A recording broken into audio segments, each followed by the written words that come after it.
අද දවසේ විශේෂයෙන්ම ඉඩම් සංවර්ධන ආඥා පනතේ ඉදිරින් මඟ කොයිබටද යන මාතෘකාව යටතේ ඉඩම් අයිතිය සඳහා වන ජනතා සන්ධානය විසින් ආරම්භ කරපු මේ සාකච්ඡා මාලාවේ පළවෙනි සාකච්ඡාව සඳහා සම්බන්ධ වෙච්ච ඔබ සියලු දෙනාම ඉතාම ආදරයෙන් පිළිගන්නවා. මේ සාකච්ඡාවට ඇත්තටම මූලික පදනම වුණේ පසුගිය මාසයේ විශේෂම දෙසැම්බර් මාසයේ ඉඩම් සංවර්ධන ආඥාපන සම්බන්ධයෙන් ප්‍රතිසංස්කරණයන් ගැසට් කරනු ලැබුවා ඉඩම් අමාත්‍යාංශය මගින්.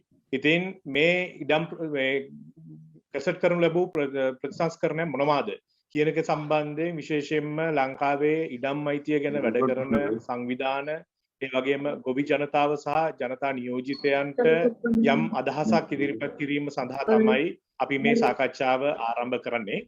ඉතින් මේ සාකච්ඡාවට අපි ඊටාම ගෞරවයෙන් අද දවසේ අපිට සම්බන්ධ වෙනවා ඉඩම් කොමසාරිස් ජෙනරාල් ජී.ඩී. කීර්ති ගමගේ මැතිතුමන්, ඒ වගේම ඉඩම් කොමසාරිස් අසන්ත ගුණසේකර මැතිතුමන්, වගේම සහකාර ඉඩම් කොමසාරිස් ඒකේඑන් සෙව්වන්දි අමරසේකර මැතිණිය මේ තියුන් දෙනාම සම්බන්ධ වෙනවා. ඉතින් අපි තාම ආදරයෙන් වුණ මේ සාකච්ඡාව සඳහා සම්බන්ධ කරගන්නවා. මම හිතන්නේ මෙතන ඉන්න අද දවසට සම්බන්ධ වෙන්න අපි ඇත්තටම ආරාධනා කරේ මූලික ක්‍රියාදරයන්ට මේ සම්බන්ධයෙන් මූලික අවබෝධයක් ලබා ගන්නට සහ යම් මාධ්‍ය වලට සම්බන්ධ කණ්ඩායම් වලට අපි බලාපොරොත්තු වෙනවා මේ සාකච්ඡාව මේට වැඩිය මේ ඔන්ලයින් වලින් එහාට ගෙනිහිල්ලා ගම්මට්ටමේ ජනතාව සමග කරන සාකච්ඡාවක් හැටියට ඉස්සරහට ගෙනියන්න ඕනේ කියන එක අපි බලාපොරොත්තු වෙනවා. මොකද පහුගිය කාලේ පුරාවටම අපි අපේ අත්දැකීම් ඇතුලේ දැකපු කාරණයක් තමයි විශේෂයෙන්ම ග්‍රාමීය ප්‍රදේශවල ජනතාවට ඉඩම් බලපාන ප්‍රධාන කාරණයක් තමයි මේ ඉඩම් සංවර්ධන ආඥා පනත.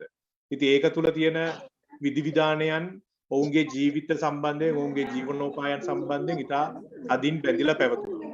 ඉතින් මේකත් එක්ක විශේෂයෙන්ම අපි පහුගිය කාලේ කතා කරා විශේෂයෙන්ම කාන්තාවන්ගේ ඉඩම් අයිතිය සම්බන්ධයෙන් ඉඩම් සංවර්ධන ආඥා පනතේ අඩංගු විධිවිධානයන් සම්බන්ධයෙන් තියෙන ගැටලු, ඒ වගේම තව විවිධ ගැටලු විවිධ තැන්වල බොහෝ අවුරුද්දක් සාකච්ඡා වුණා. ඉතින් මේකේ ප්‍රතිඵලයක් හැටියට මේ වෙනකොට අපි මේ වෙනකොට මේ අලුතෙන් මේ ප්‍රතිසංස්කරණයන් ගැසට් කරලා තියෙනවා. ඉතින් අපි ඊටාම වැදගත් මම හිතන්නේ අපි හැමෝම අවබෝධයක් ලබා ගන්න එක මේ ගැසට් කරලා තියෙන ප්‍රතිසංස්කරණයන් මොනවාද කියන එක. ඒක කොහොමද අපේ ජීවිතවලට බලපාන්නේ සහ ඒ සම්බන්ධයෙන් අපි ඉදිරියට මැදිහත් වෙන්නේ කොහොමද කියන එක සම්බන්ධයෙන් තමයි අද අපි මේ සාකච්ඡාව කරන්න බලාපොරොත්තු වෙන්නේ. ඉතින් මම තවදුරටත් කාලය ගන්නේ නැතුව මම මුලින්ම ආරාධනා කරනවා ඉඩම් කොමසාරිස් ජෙනරාල් ජී.ඩී. කීර්ති ගමගේ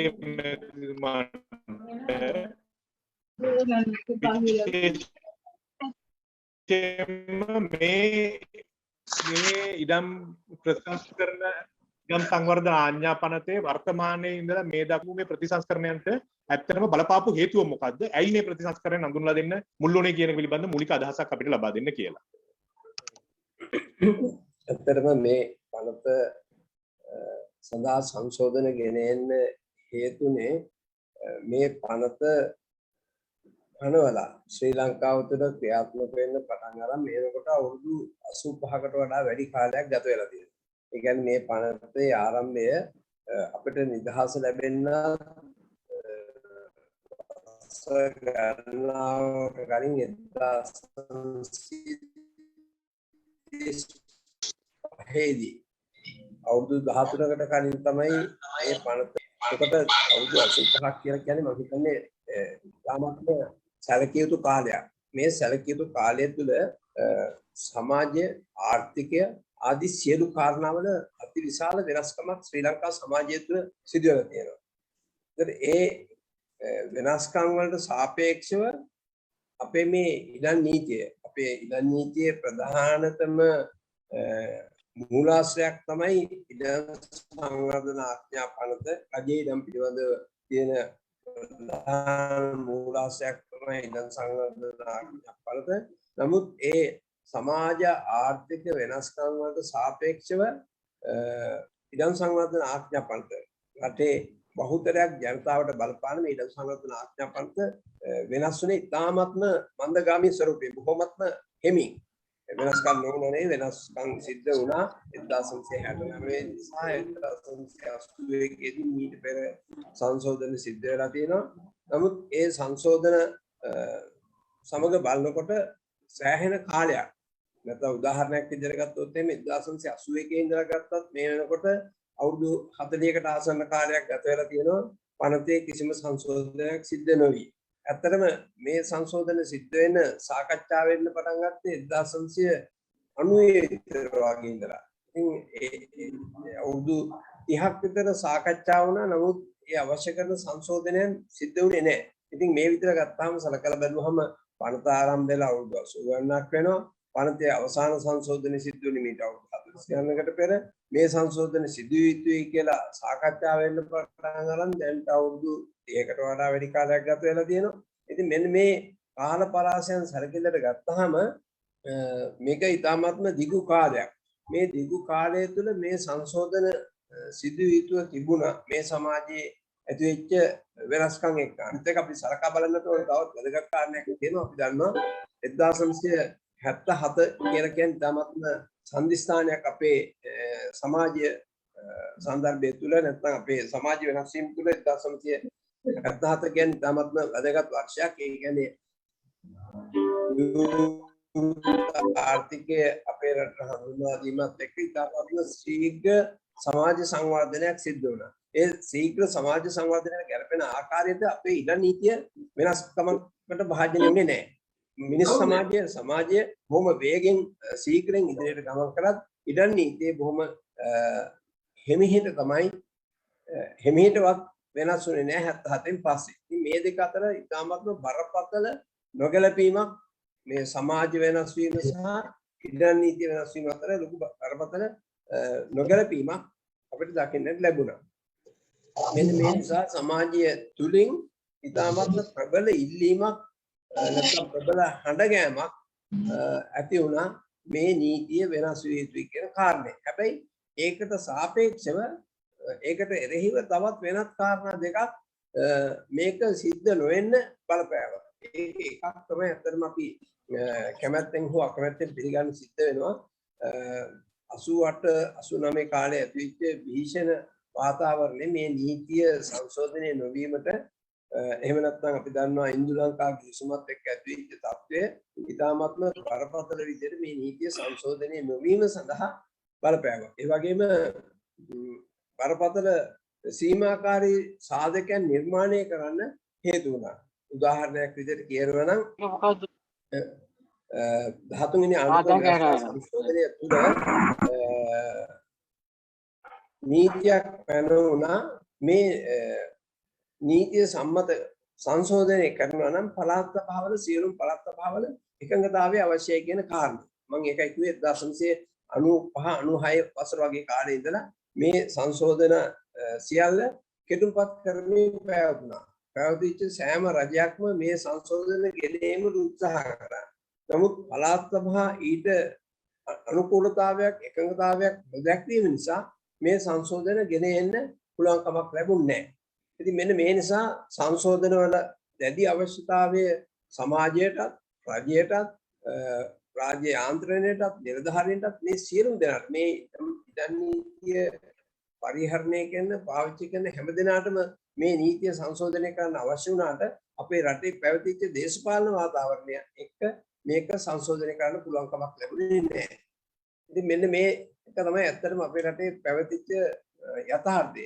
නමුත් මෑත කාලීනව මේ යථාර්ථය තුළ යම්කිසි වෙනස්කමක් සිද්ධ වෙන අපි දන්නවා පළාත් සභා සියල්ල විසුරුවා හැරියා. ඒ විසුරුවා හැරීමත් එක්ක මේ නීති සම්මත කරන්න පළාත් සභාවල එකඟතාවය ලබා ගැනීමේ කියන කාරණය යටපත් වීමක් සිදු වුණා. එහෙම නැත්නම් පළාත් සභාවල එකඟතාවය ලබා ගන්න පුළුවන් කමක් ලැබුණේ නැහැ. මෙන්න මේ අවස්ථාව තමයි අපිට ඇත්තටම මේ නීති සංශෝධනය කිරීම සඳහා උදා වෙච්ච ස්වර්ණමය අවස්ථාව. ඉතින් මේ වෙලාවේදී රජය උත්සාහ කරනවා පළාත් සභාවල එකඟතාවය නොමැතිව පාර්ලිමේන්තුවේ තුනෙන් දෙකෙන් මේ සංශෝධනය ගෙනෙන්න. හැබැයි විශේෂ කාරණයක් මේදී සඳහන් කරන්න ඕනේ මේ නීති ටික මේ ඇන්ට කෙටුම්පත් කරලා නීති කෙටුම්පත් දෙපාර්තමේන්තුව නීතිපති දෙපාර්තමේන්තුව කැබිනට් එක මේ සියලුම අංශ වලින් අනුමත කරලා එකඟ වෙලා මේ ඉදිරිපත් කරන්න යන සංශෝධන ටික දේශපාලන පක්ෂයක් විසින්ම එක හඬින් අනුමත කරන උදාහරණයක් විදිහට කිව්වොත් එහෙම අපේ ජන සමාජය ඉතාමත්ම බරපතල විදිහට පීඩාවට පත් කරන කාරණයක් තමයි මේ third schedule එක. තුන්වෙනි උපලේඛනය. එහෙම නැත්නම් අපි ඕක සරලව කිව්වොත් එහෙම කිසියම් දීපනාපත්‍රයක හෝ බලපත්‍රයක අයිතිකාරයෙක් තමන්ගෙන් පස්සේ මේ දීපනාපත්‍රයේ හෝ බලපත්‍රයේ උරුමය ලැබෙන්න ඕන කෙනාව නම් නොකර මිය ගියහොත් මේ පනතේ නීති අනුව මේ ඉඩම් සංවර්ධන ආඥා පනතේ තුන්වෙනි උපලේඛනය අනුව හිමිකම ලැබෙන්නේ පවුලේ වැඩිමල් පිළිදරුවට.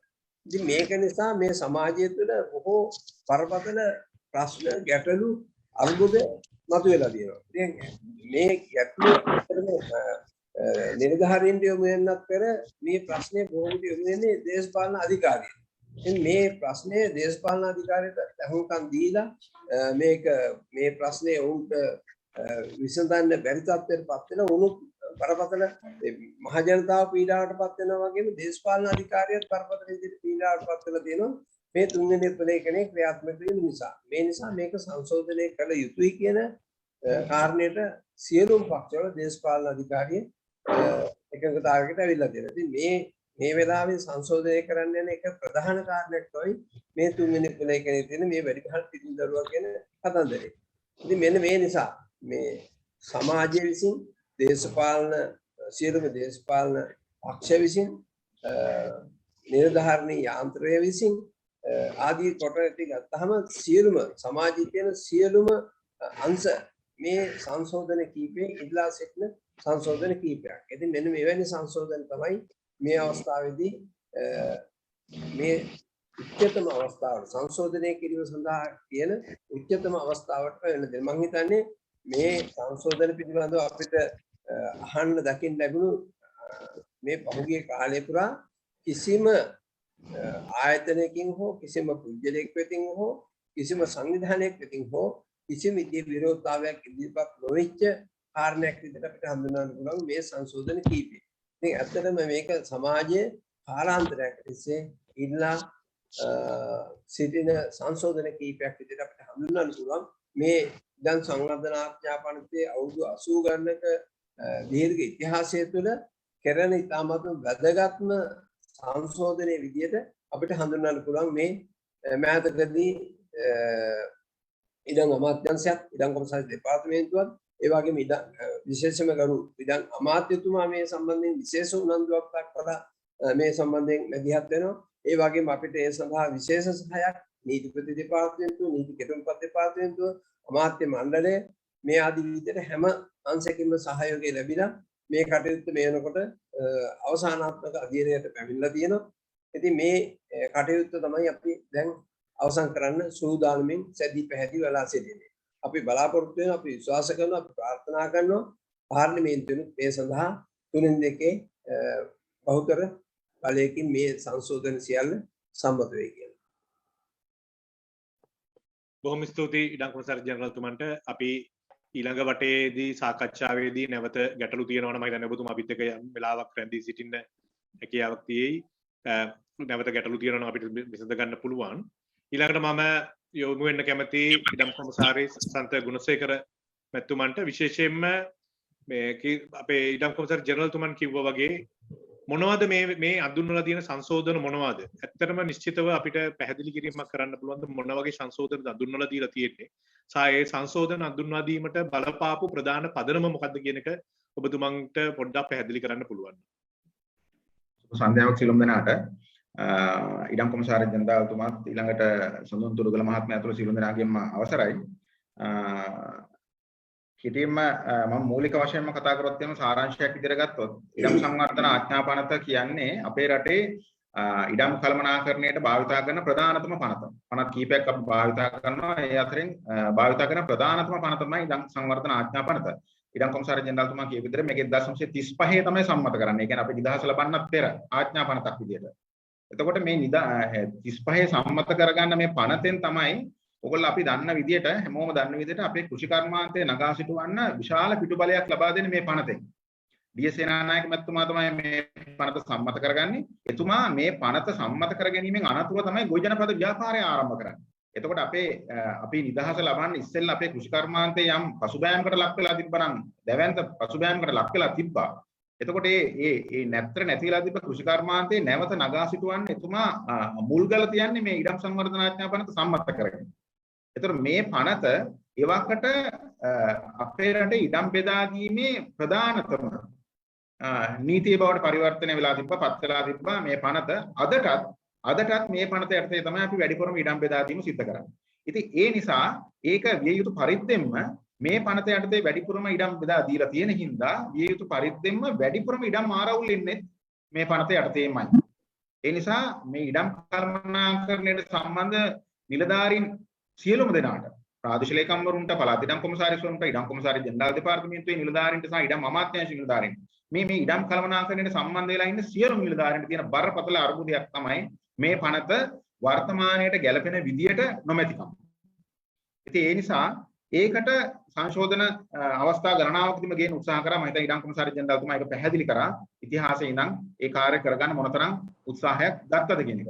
හැබැයි මේ අවුරුද්දේ අපි වාසනාවන්ත වෙලා තියෙනවා. අපි නීති කෙටුම්පත් දෙපාර්තමේන්තුව සහ නීතිපති දෙපාර්තමේන්තුවේ අනුග්‍රහය ඇතුව ඊළඟට කැබිනට් මණ්ඩලයේ අනුග්‍රහය ඇතුව අනුමැතිය ඇතුව දැන් ගැසට් නිවේදනය පළ කිරීම දක්වා අපි ප්‍රගතියක් අත් කරගෙන ඉන්නවා. ඉතින් දැන් ඊළඟට තියෙන අපිට පාර්ලිමේන්තුවේ මේක සම්මත කරගන්න විතරයි. මේ 18 වෙනිදා නැවත නව සැසිවාරය පාර්ලිමේන්තුව ආරම්භ කරාට පස්සේ අපිට පුළුවන් මේ සඳහා කටයුතු කරන්න. ඒකෙදි මේ පනතේ මේ ප්‍රධානතම පනතේ ඉඩම් කළමනාකරණයට තියෙන මේ ප්‍රධානතම පනතේ අපි සංශෝධන ප්‍රධාන වශයෙන් 5ක් මේ සැරේ යෝජනා කරලා තියෙනවා. ප්‍රධාන සංශෝධන 5ක්. මේ පහෙන් පළවෙනි සංශෝධනය තමයි 1935 ඒ කියන්නේ මුල් ප්‍රඥප්තිය මුල් පනතේ මේ පනතෙන් තමයි ඉඩම් කොමසාරිස් කියන තනතුර ඇති වෙන්නේ. ඒ කියන්නේ මේ පනතේ බලධාරිය තමයි ඉඩම් කොමසාරිස්. එතකොට 935 මේ පනතේ ඉඩම් කොමසාරිස් තමයි බලධාරිය. හැබැයි වර්තමානයේ ඉඩම් කොමසාරිස් නෙවෙයි ඉඩම් කොමසාරිස් ජෙනරාල්. ඉඩම් කොමසාරිස් ජෙනරාල් කියන මේ නාමය තනතුරු නාමය සංශෝධනය සඳහා පළවෙනි මේ පනතේ කරන පළවෙනි සංශෝධනයේ විදිහට මේ ඉඩම් කොමසාරිස් කියන තනතුර ඉඩම් කොමසාරිස් ජෙනරාල් කියන තනතුර විදිහට සංශෝධනය කරන්න යෝජනා කරනවා. ඒක තමයි පළවෙනිම සංශෝධනය. ඉතින් අතරම මට සඳුන්තුරුකල මහත්මයා කිව්වේ මේකට ජනතාවට මොකක්ද වෙන බලපෑම කියන එකත් මේ හැම සංශෝධනයකදීම අපි කතා කරන්න ඕන. දැන් මේකෙදි ජනතාවට ඍජුවම යම් බලපෑමක් නොවුණා මේ පනතට කරන ප්‍රධාන සංශෝධනයක් තමයි පනතේ බලධාරිය විදිහට ඉඩම් කොමසාරිස් ජෙනරාල්ව පත් කිරීම. ඒක පළවෙනි කාරණය. දෙවෙනි කාරණය තමයි මෙන්න මේක ජනතාවටත් ඉතාම වැදගත් කාරණයක්. දෙවෙනි කාරණය මොකක්ද? මේ පනත යටතේ අපි දෙනවා ලේඛන වර්ග දෙකක්. මොකද ලේඛන වර්ග දෙක? පළවෙනි ලේඛනය තමයි බලපත්‍රය. බලපත්‍රය. ඒ කියන්නේ යම්කිසි පුද්ගලයෙක් මේ පනත යටතේ තෝරගත්තම ඒ පුද්ගලයාට අපි ඉස්සෙල්ලාම දෙන්නේ බලපත්‍රයක්. ඒකට අපි අවසර පත්‍රය කියනවා, බලපත්‍රය කියනවා, ඉසංගා බලපත්‍රය කියනවා, LDO පර්මිට් එක කියලා කියනවා. ඔය විවිධ නම් වලින් හැඳින්වුවට ඔය තනි බලපත්‍රයක්. ඒ බලපත්‍රය කෙනෙකුට ලබා දුන්නම ඒ ඉඩම සංවර්ධනය කරනවා මේ පුද්ගලයා. සංවර්ධනය කරාට පස්සේ අපි ඒ ඉඩමටම දෙනවා දීමනාපත්‍රයක්. මේකට අපි කියනවා ප්‍රධාන පත්‍රය කියලා කියනවා, සමහරවිට ඔප්පුව කියලා කියනවා. ඔයගොල්ලෝ අහලා ඇති ස්වර්ණ භූමි, ජය භූමි, රන් බිම, ඉසුරු භූමි, රත්න භූමි වගේ විවිධ නම් වලින් තියෙනවා මේ දීමනාපත්‍රය, මේ ප්‍රධාන පත්‍රය. එතකොට මේ ප්‍රධාන පත්‍රය තමයි දෙවෙනි ලියවිල්ල. හොඳට මතක තියාගන්න ඕනේ මේ පනත යටතේ ලේඛන දෙකයි දෙන්නේ. පළවෙනි ලේඛනේ තමයි බලපත්‍රය, දෙවෙනි ලේඛනේ තමයි දීමනාපත්‍රය. එතකොට මේ ලේඛන දෙකම දෙන්නේ එකම ඉඩමට. එකම ඉඩමට. ඒ කියන්නේ මොනම අවස්ථාවකවත් දීමනාපත්‍රයක් දෙන්නේ නැහැ, බලපත්‍රයක් දෙන්නේ නැතුව. බලපත්‍රයක් දුන්නට පස්සේ තමයි දීමනාපත්‍රය දෙන්නේ. අන්න එහෙම දීමනාපත්‍රයක් දුන්නම යම් සින්නක්කර අයිතියක් එක්ක තමයි මේ දෙන්නේ. මේ පුද්ගලයාට අයිතියක් නිදහස් අයිතියක් එක්ක තමයි මේ දීමනාපත්‍රය දෙන්නේ. හැබැයි මේ දීමනාපත්‍රයේ යම් කොන්දේසි කීපයක් තියෙනවා. උදාහරණයක් විදිහට ගත්තම එක කොන්දේසියක් තමයි මේ දීමනාපත්‍රයේ ඉඩම යම්කිසි පුද්ගලයෙක් බැහැර කරන්න. එහෙම නැත්නම් වෙනත් කෙනෙකුට පවරන්න යනවා නම් ඒ සඳහා ප්‍රාදේශීය ලේකම්ගේ එකඟතාවය ගන්න ඕන. අනුමැතිය ගන්න ඕන. ඊළඟට ඒ දීමනාපත්‍ර සහිත ඉඩම යම්කිසි විදිහකට මූල්‍ය ආයතනයකට එහෙම නැත්නම් බැංකුවකට උකස් කරන්න ඕන නම් ප්‍රාදේශීය ලේකම්ගේ එකඟතාවය ගන්න ඕන. මේ පනතේ මේ සංශෝධනය අපි යෝජනා කරන මේ පනත් කෙටුම්පතේ අපි යෝජනා කරපු දෙවෙනි යෝජනාව තමයි යම්කිසි පුද්ගලයෙකුට දීමනාපත්‍රයක් දීලා තියෙනවා නම් ඒ දීමනාපත්‍රය යම් මූල්‍ය ආයතනයකට බැංකුවකට උකස් කරන්න අවශ්‍ය නම් තව දුරටත් ප්‍රාදේශීය ලේකම්ගේ අනුමැතිය අවශ්‍ය නැහැ. ප්‍රාදේශීය ලේකම්ගේ අනුමැතිය ගන්න ඕනේ නැහැ. ප්‍රාදේශීය ලේකම්ගේ අනුමැතිය නැතුව කෙලින්ම මූල්‍ය ආයතනයකට යම් පුද්ගලයෙකුට මේ දීමනාපත්‍රය උකස් කිරීමට හැකියාව තියෙනවා. එතකොට අර ප්‍රාදේශීය ලේකම් කාර්යාලයට යන්න ඕනකම තිබ්බනම් මේ කාරණේ සඳහා ජනතාවට පහසු කිරීමේ ජනතාවට ලබා දෙන මේ සේවාව පහසු කිරීමේ අරමුණින් මේ පනතට අපි දෙවෙනි සංශෝධනය ගෙනාවා උකස් කිරීමක් සඳහා නැවත ප්‍රාදේශීය ලේකම්ගේ අවසරයක් ලබා ගැනීම අවශ්‍ය වෙන්නේ නැහැ. එතකොට ඒක දෙවෙනි කාරණය. එතකොට දෙවෙනි කාරණය ගත්තම ඒක ජනතාවට ඍජුවම බලපාන කාරණයක්. ඒ හින්දා ඒක මම හිතන්නේ සෑහෙන පහසුවක් වෙයි ජනතාවගේ පැත්තෙන් බැලුවම. ඊට තුන්වෙනි කාරණය තමයි දීමනා පත්‍ර. මේ පනත යටතේ මම කිව්වා ලේඛන දෙකක් සකස් කරනවා කියලා. එක පළවෙනි එක තමයි බලපත්‍රය, දෙවෙනි එක තමයි දීමනා පත්‍රය. දීමනා පත්‍රයක් සකස් කිරීමේදී අනිවාර්යයෙන්ම මේ දීමනා පත්‍රයත් එක්ක ඒ සඳහා සිතියමක්, පිඹුරක්, එහෙම නැත්නම් ප්ලෑන් එකක් අනිවාර්යෙන් සකස් කළ තිබිය යුතුමයි. ඒක අනිවාර්ය කරලා තියෙනවා මේ පනතේ තුන්වෙනි සංශෝධනයේ විදියට. ඒ කියන්නේ ඔයගලන්ට අත්දැකීම් තියෙනවද දන්නේ නැහැ, සමහරට අහලා තියෙනවද දන්නේ නැහැ. ජයභූමි ඔප්පු කියලා අපි වර්ගයක් දුන්නා. ඒත් මේ පනත යටතේම දෙන දීමනා පත්‍රයක්. ඒ ජයභූමි ඔප්පුවේ ඉඩම මැනලා නෙමෙයි මේ ඔප්පුව දුන්නේ. එතකොට ඉඩම මැනලා නැතුව ඒ කියන්නේ ප්ලෑන් එකක් නැතුව තමයි ඔප්පුව ලබා දුන්නේ. දල වශයෙන් 4 මායිම් දාලා ප්‍රමාණය දාලා. හැබැයි ඒ ලබා ගත්තට දීමනා පත්‍රයක් විදිහට පුද්ගලයන් ලබා ගත්තට ඒකේ තියෙනවා බරපතල අර්බුදයක්. මායිම් ආරවුල්. වටපිටාව ඒ කියන්නේ 4 මායිමේ ඉන්න පුද්ගලයන් එක්ක සමහරට ආරවුල් දෙනවා. ඒ નિયમિત මායිම් ගල් පිහිටවලා નિયમિતව සකස් කරපු පිඹුරක් එක්ක නෙවෙයි, ප්ලෑන් එකක් එක්ක නෙවෙයි ඒ ඔප්පුව ලබා දුන්නේ.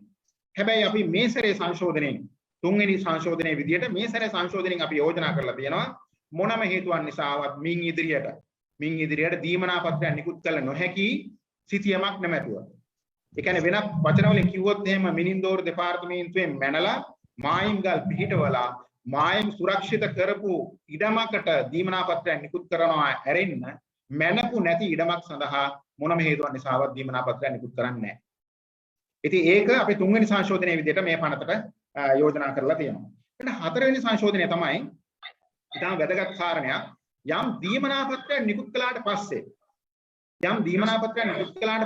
දීමනා පත්‍රය අවලංගු කරන එක ලේසි පහසු කටයුත්තක් නෙවෙයි. මොකද දීමනා පත්‍රය අත්සන් කරන්නේ එහෙම නැත්නම් ප්‍රතිරූප තබන්නේ ජනාධිපතිතුමා. ඒතර අතිගරු ජනාධිපතිතුමාගේ ප්‍රතිරූප අත්ස නැතුව එතුමාගේ අනුමැතියෙන් තමයි මේ දීමනා පත්‍රය නිකුත් කරන්නේ. දීමනා පත්‍රයක් එතුමාගේ අත්සනින් නිකුත් කරාට පස්සේ දීමනා පත්‍රය අවලංගු කිරීම ලේසි පහසු කටයුත්තක් නෙවෙයි. එතකොට යම් හේතුවකින් යම් පුද්ගලයෙකුට යම් පරිපාලනයේ දෝෂයක් හින්දා වැරදි පුද්ගලයෙක් අසට වැරදි ඉඩමක් සඳහා දීමනා පත්‍රයක් නිකුත් කළොත් අපි බරපතල අර්බුදයකට මුහුණ දෙනවා. ඒ දීමනා පත්‍රය නැවත නිවැරදි කරන්න බෑ. ඒ පුද්ගලයා නැවත ඒක බාර දෙන්නේ නැහැ. එයා ඉන්නේ සමහරට වෙන ඉඩමක වෙන්න පුළුවන්. අල්ලපු යටේ මිනිස්යාගේ ඉඩමට වෙන්න පුළුවන් එයාට දීමනා පත්‍රය හැදිලා තියෙන්නේ. හැබැයි ඒ පුද්ගලයාගෙන් අපි කොතෙක් ඉල්ලුවත් ඒ දීමනා පත්‍රය නැවත රජයට බාර දෙන්නේ නැහැ. නිවැරදි කරන්න. ඉතින් ඒතර වැරදීමකින් එහෙම නැත්නම් වංචාසහගත විදියට දීමනා පත්‍රයක් යම්කිසි පුද්ගලයෙකුට ගියොත් බාර දුන්නොත් සකස් කරලා දීපොත් අන්න ඒ දීමනා පත්‍රය අන්න ඒ වගේ දීමනා පත්‍ර අවලංගු කරන්න මේ සැරේ මේ ප්‍රතිපාදනයෙන් මේ සංශෝධනයෙන් අපි ඉල්ලීම් කරලා තියෙනවා. එතකොට පනතර කරන සුවිශේෂී සංශෝධනයක් මේක. මෙතෙක් කල තිබ්බ දීමනා පත්‍ර අවලංගු කරන්න පුළුවන් යම්කිසි පුද්ගලෙක් ඒ කියන්නේ දීමනා පත්‍ර කරු හෝ ඔහුගේ ඥාතීන් එහෙම නැත්නම් උරුමකරුවන් හොයාගන්න බැරි නම් එච්චරයි තිබ්බ ප්‍රතිපාදනය. ඒ කියන්නේ දීමනා පත්‍ර කරුවෙක් ඉන්නවා මේ දීමනා පත්‍ර කරුවෙක්ට ලබා දුන්න ඉඩමක් ඔහුගේ උරුමකරුවන් හෝ ඥාතීන් කිසිවෙක් හඳුනා ගන්න බැරි නම් විතරයි අපිට අවලංගු කරන්න පුළුවන්. ඒක තමයි එකම ප්‍රතිපාදනයේ දීමනා පත්‍රයක් අවලංගු කරන්නේ. එතකොට දැන් යම්කිසි විදියකින් වැරදීමකින් යම්කිසි පුද්ගලයෙකුට ඉඩමක් ගිහිලා තිබ්බොත් අන්න ඒ පුද්ගලයාගේ ඒ දීමනා පත්‍රය අවලංගු කිරීමේ ප්‍රතිපාදන මෙතෙක් කල තිබ්බේ නැහැ. ඒ නිසා මෙවර මේ සංශෝධනයේට ඒ ප්‍රතිපාදනය අපි අතුල් කරලා තියෙනවා. එතකොට යම්කිසි වැරදීමකින් දීමනා පත්‍රය නිකුත් කරලා තිබ්බොත් ඒක ජනාධිපති ලේකම් කාර්යාලයට යවලා ජනාධිපතිතුමාගේ අනුමැතියෙන් යුක්තව අවලංගු කිරීමේ හැකියාව තියෙනවා. ඉතින් ඒක සුවිශේෂී සංශෝධනයක්, සුවිශේෂී ඉදිරි පිම්මක් මේ ඉඩම් කළමනාකරණය පහසු කර ගැනීම සඳහා.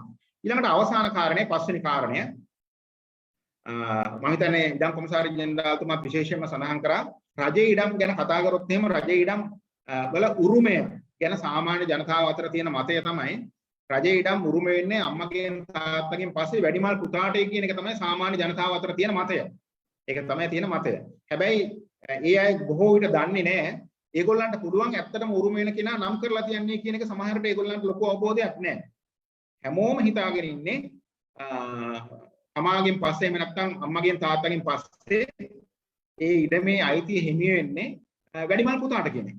ඉතින් ඒක බරපතල තත්ත්වයක්. මොකද මේ කාරණේ හැබැයි මේ වැඩිමල් පුතාට ඉඩමේ අයිතිය හිමි වීම කියන එක මේ 1935 ගෙනාවේ මොකද කියන එක සම්බන්ධයෙන් කරුණු විමසලා බලනකොට ඇත්තටම මේ 935 මේ පනත ගෙනල්ලා තමයි ගොවි ජනපද ව්‍යාපාර ආරම්භ කරේ. ඒවකට ඔයගොල්ලෝ හොඳටම දන්නවා පවුලක දරුවෝ 10කට වැඩි. අද වගේ නෙමෙයි. පවුලක දරුවෝ 10කට වැඩි. එතකොට ගොවි පවුල් ගිහිල්ලා මේ ප්‍රදේශවල පදිංචි කරාට පස්සේ බැරි වෙලාව තාත්තා මිය ගියොත් තමන්ගේ නංගිල මල්ලිල රැක බලා ගන්නේ අයියා. ඒ බරපතල පවුලක නංගිල මල්ලිල රැක බලා ගන්නේ අම්මත් එක්ක එකතු වෙලා අයියා. ඉතින් ඒ නිසා තමයි එවකට තිබ්බ සමාජ ආර්ථික පසුබිමත් එක්ක වැඩිමල් පුතාට එහෙම නැත්නම් වැඩිමල් සහෝදරයාට ඉඩමේ අයිතිය ලබා දීම කියන එක එවකට තීරණය කරලා තිබ්බේ. හැබැයි වර්තමානයේ වෙන විට මේක වර්තමාන සමාජ ආර්ථික පසුබිමත් එක්ක මේක ගැලපෙන්නේ නැති විදිය දැන් අපිට හොඳටම තේරෙනවා. මොකද අද පවුලක දරුවෝ 10ක් නැහැ. අද පවුලක දරුවෝ ඉන්නේ එක්කෙනයි දෙන්නයි වැඩිම වුණොත් 3 දෙනයි. ඉතින් මේගොල්ලන්ගේ තියෙන මේ සමාජ තත්ත්වයක් එක්ක එහෙම නැත්නම් ඒගොල්ලන්ගේ අධ්‍යාපන මට්ටමත් එක්ක මේ පනතේ බලාපොරොත්තු වෙච්ච දේවල් ඉෂ්ට වෙන්නේ නැති තත්ත්වයක් තියෙනවා. ඉතින් ඒ නිසා තමයි මේ පනතේ මේ තුන්වෙනි උපලේඛනය මේ වැඩිමල් අයියට වැඩිමල් පුතාට ඉඩමේ අයිතිය යනවා කියන එක ගැන නිරන්තරයෙන්ම සාකච්ඡා කරා. ඒ සම්බන්ධයෙන් බරපතල විවේචන තිබ්බා. ඒ සඳහා අපි උත්සාහ කරා. ඇත්තටම මීට අවුරුදු 25කට විතර වගේ කලින් ඉඳන් තමයි මේ තුන්වෙනි උපලේඛන සංශෝධනය කරන්න උත්සාහ කරන්නේ. අපි මේ සෑම අවස්ථාවකම අසාර්ථක වුණා. විවිධ කාරණා හින්දා මම හිතන්නේ ඉඩම් කොමසාරි ජෙනරාල්තුමා ඒ සම්බන්ධයෙන් පැහැදිලි කරා. මෙවර අපි තුන්වෙනි උපලේඛනයේ සංශෝධනය කරනවා. මේ වැඩිමල් පුතාට එන අයිතිය සම්පූර්ණයෙන් ඒ ගැන අවධානය යොමු කරන්නේ නැතුව ඇත්තටම ඉඩම භුක්ති විඳින පුද්ගලයන්ට ඉඩමේ අයිතිය ලැබෙන පරිදි මෙවර සංශෝධනයෙන් අපි යෝජනා කරලා තියෙනවා. එතකොට එහිදී මේ විශේෂයෙන්ම සඳහන් කරන්න ඕන කාරණයක් තමයි මේ පුද්ගලයන් සම්බන්ධයෙන් කියන්නේ මේ අම්මයි තාත්තයි මිය ගියාට පස්සේ ඒ කියන්නේ අපි දෙන බලපත්‍රකරු එහෙම නැත්නම් දීමනාපත්‍රකරු මිය ගියාට පස්සේ යාගේ බිරිඳ මිය ගියාට පස්සේ තමයි මේ අර්බුදය ඇති වෙන්නේ දරුවෝ අතරේ. එතකොට ඒ වෙනකොට ඉඩම භුක්ති විඳින්නේ යම් පුද්ගලයෙක්ද යම් පුද්ගලයන් කීප දෙනෙක්ද? මෙතෙන්දි විශේෂ අපි සංශෝධනයක ගේනවා මේ සැරේ ඉඩම් සංවර්ධන ආඥා පනත යටතේ කීප දෙනෙක් ඉඩම භුක්ති විඳිනවා නම් ඒ හැම දිනාටම සමාන වෛද්‍යාසිකම් ලබා දෙන්න. ඒ භුක්ති විඳින ප්‍රමාණයට. මෙතෙක්කල් එහෙම අපිට අයිතිවාසිකම් ලබා දෙන්න පුළුවන්කම තිබෙන්නේ නැහැ කීප දෙනෙකුට. මෙතෙක් තියෙන පනත යටතේ අපිට පුළුවන්කම තියෙන්නේ එක පුද්ගලයෙකුට විතරයි ඉඩමේ අයිතිවාසිකම් ලබා දෙන්න. හැබැයි මේවාර සංශෝධනයෙන් අපි යෝජනා කරනවා ඉඩම භුක්ති විඳින්නන් කෙරෙහි ප්‍රමුඛතාවය දැක්විය යුතුයි. එහිදී කීප දෙනෙක් භුක්ති විඳිනවා නම් ඕන් භුක්ති විඳින ප්‍රමාණයට ඉඩමේ අයිතිය ලබා දීමට කටයුතු කළ යුතුයි කියන එක. ඊළඟට මෙවර සංශෝධනයෙන් අපි යෝජනා කරනවා යම් කිසි පුද්ගලයෙක් එයාට දරුවෝ නොමැති නම් දරුවෝ හිටියත් යම් දරුවෙක් කුලවත් දාගෙන තමන්ගේ දරුකමට හදාගෙන තියෙනවා නම් ඒ දරුවා තමන්ගේ සැබෑ දරුවෙක් කියන ඉදික්ක සැලකිල්ලට අරගෙන මේ පනත යටතේම ඒ දරුවාගේ අයිතිවාසිකමුත් ලබා දෙන්නම අපි යෝජනා කරලා තියෙනවා. එතකොට පනතේ තියෙන තුන්වෙනි උපලේඛනයෙන් තමයි මේ උරුමය යන විත්‍ය පැහැදිලි කරන්නේ. එතකොට මේවා සංශෝධනයෙන් අපි මේ තුන්වෙනි උපලේඛනය කියන එක සංශෝධනය කරනවා. ඒවකට ඒ කියන්නේ දැනට තියෙන ප්‍රධාන ප්‍රඥප්තියේ තුන්වෙනි උපලේඛනයේ ඉන්නවා ඥාතීන් කාණ්ඩ 12ක්. ඥාතීන් කාණ්ඩ 12ක් ඉන්නවා. උඩින්ම ඉන්නේ පුත්‍රයන්, ඊළඟට දියණියන්, ඊළඟට මුණුපුරන්, මිනිබිරියන්, ඊළඟට පියා මව, ඒ වගේ ඥාති කාණ්ඩ 12ක් ඉන්නවා. එතෙන්දිත් ඔයගලන්ට පේනවා ඇති මේ ස්ත්‍රී පුරුෂ ભેදයකුත් තියෙනවා, විභේදනයකුත් තියෙනවා. පුත්‍රයන්ට තමයි වැඩි සැලකිල්ල දක්වන්නේ දියණියන්ට වඩා. හැබැයි මෙවර සංශෝධනයෙන් අපි ඒකත් සම්පූර්ණයෙන් නැති කරලා තියෙනවා. මම හිතන්නේ ඉස්සරහට කතා කරයි සෙව්වන්දේ අමරසේකර මහත්මිය සහකාර කොමසාරිස්තුමිය. කාන්තාවන්ට වෙන බලපෑමත් සම්පූර්ණයෙන් අපි නැති කරලා තියෙනවා. පුත්‍රයන්ට ප්‍රමුඛතාවය දෙනවා වෙනුවට දියණියන්ට දෙවෙනි තැන දෙනවා වෙනුවට අපි එතෙන්දී පළවෙනි තැන අරගෙන තියෙන දරුවන්. ගැහැණුද පිරිමිද කියන එක අදාළ නැහැ. දරුවන්. හැබැයි දරුවන් විය යුතුයි. ඒ දරුවන් අතරින් යම් දරුවෙක් ඉඩම භුක්ති විඳිනවා නම් යම් දරුවන් කණ්ඩායමක් ඉඩම භුක්ති විඳිනවා නම් ඔවුන්ට තමයි ප්‍රමුඛතාවය ලබා දෙන්නේ. ඔවුන්ට තමයි ඉඩමේ අයිතිය ලබා දෙන්නේ. ඉතින් ඔන්න ඔය කියන ප්‍රධාන සංශෝධන පහ තමයි මෙවර අපි ඉඩම් සංවර්ධන ආඥා පනතේ සංශෝධන පනතක් විදියට කෙටුම්පත් කරලා දැනට ගැසට් නිවේදනයක් පළ කරලා තියෙන්නේ. ඉතින් මේක අපි බලාපොරොත්තු වෙනවා මේ මාසයේ දැන් නව පාර්ලිමේන්තුවේ සැසිවාරය ආරම්භ කරපුවම පළමු සති කිහිපය තුලදීම පාර්ලිමේන්තුවට ඉදිරිපත් කරලා සම්මත කරගන්න. ඉතින් ඇත්තටම මේ යෝජනා කරලා තියෙන කෙටුම්පත සම්මත වුණොත් මම හිතන්නේ අපේ රජයේ ඉඩම් කළමනාකරණයේ තියෙන විශාල බාධාවන් කීපයක් ඉවත් වෙනවා. එතකොට මේ රජයේ ඉඩම් කළමනාකරණයේ අකාර්යක්ෂමතාවය එහෙම නැත්නම් නිතර චෝදනා කරනවා ප්‍රාදේශීය ලේකම්වරුන්ට ඉඩම් කොමසාරිස් දෙපාර්තමේන්තුවේ නිලධාරීන්ට යම් තීරණ ගන්නේ නැහැ කියනක.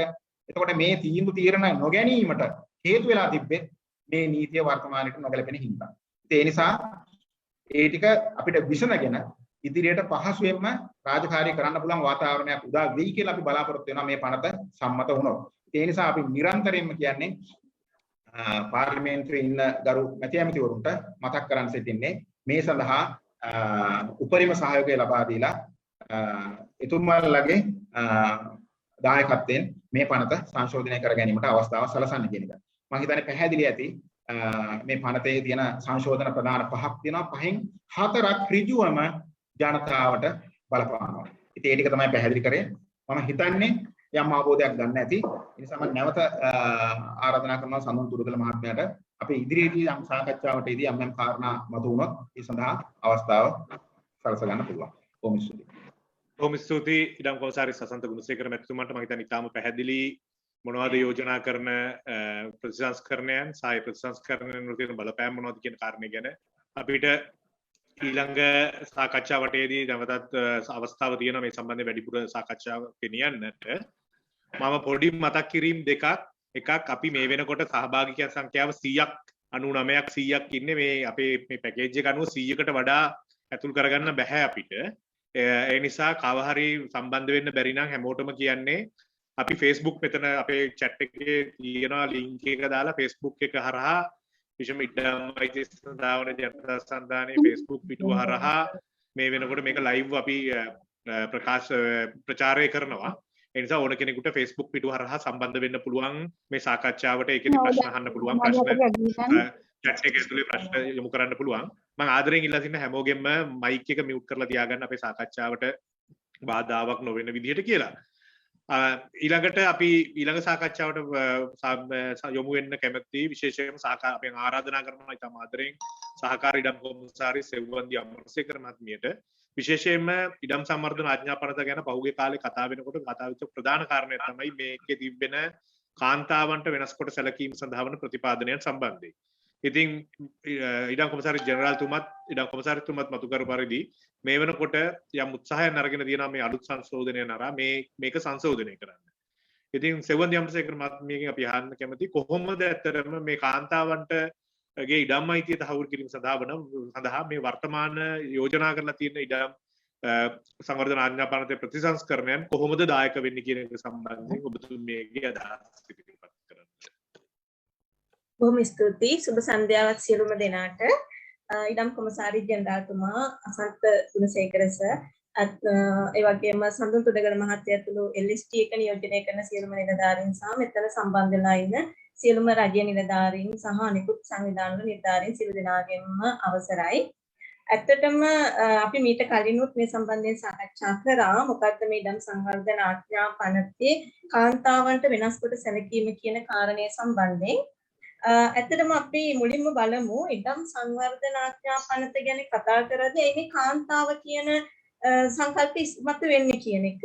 ඒකට ප්‍රධාන වශයෙන්ම බලපාලා තියෙන්නේ මේ ඉඩම් සංවර්ධන ආඥා පනත ඇත්තටම ක්‍රියාත්මක වෙන්නේ 99%ක්ම ග්‍රාමීය ප්‍රදේශ සහ ලංකාවේ වැඩි දියුණු නොකළ ප්‍රදේශ හරහා.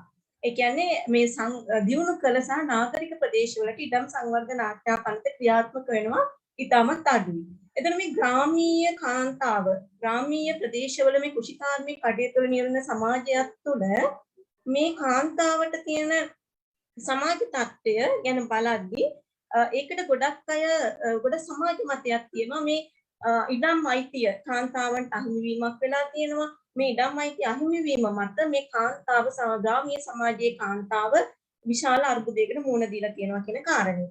එතකොට මේකෙදී අපි ඇත්තටම සලකා බැලිය යුතු කාරණයක් වෙන්නේ අපි රජයේ ඉඩම් ලබා දෙද්දී මෙම කාන්තාව කියන සංකල්පයට අපි අසමානව සලකනවාද කියන කාරණේ මෙතනදී ප්‍රධාන වශයෙන් අපි සලකා බලන්න ඕනේ.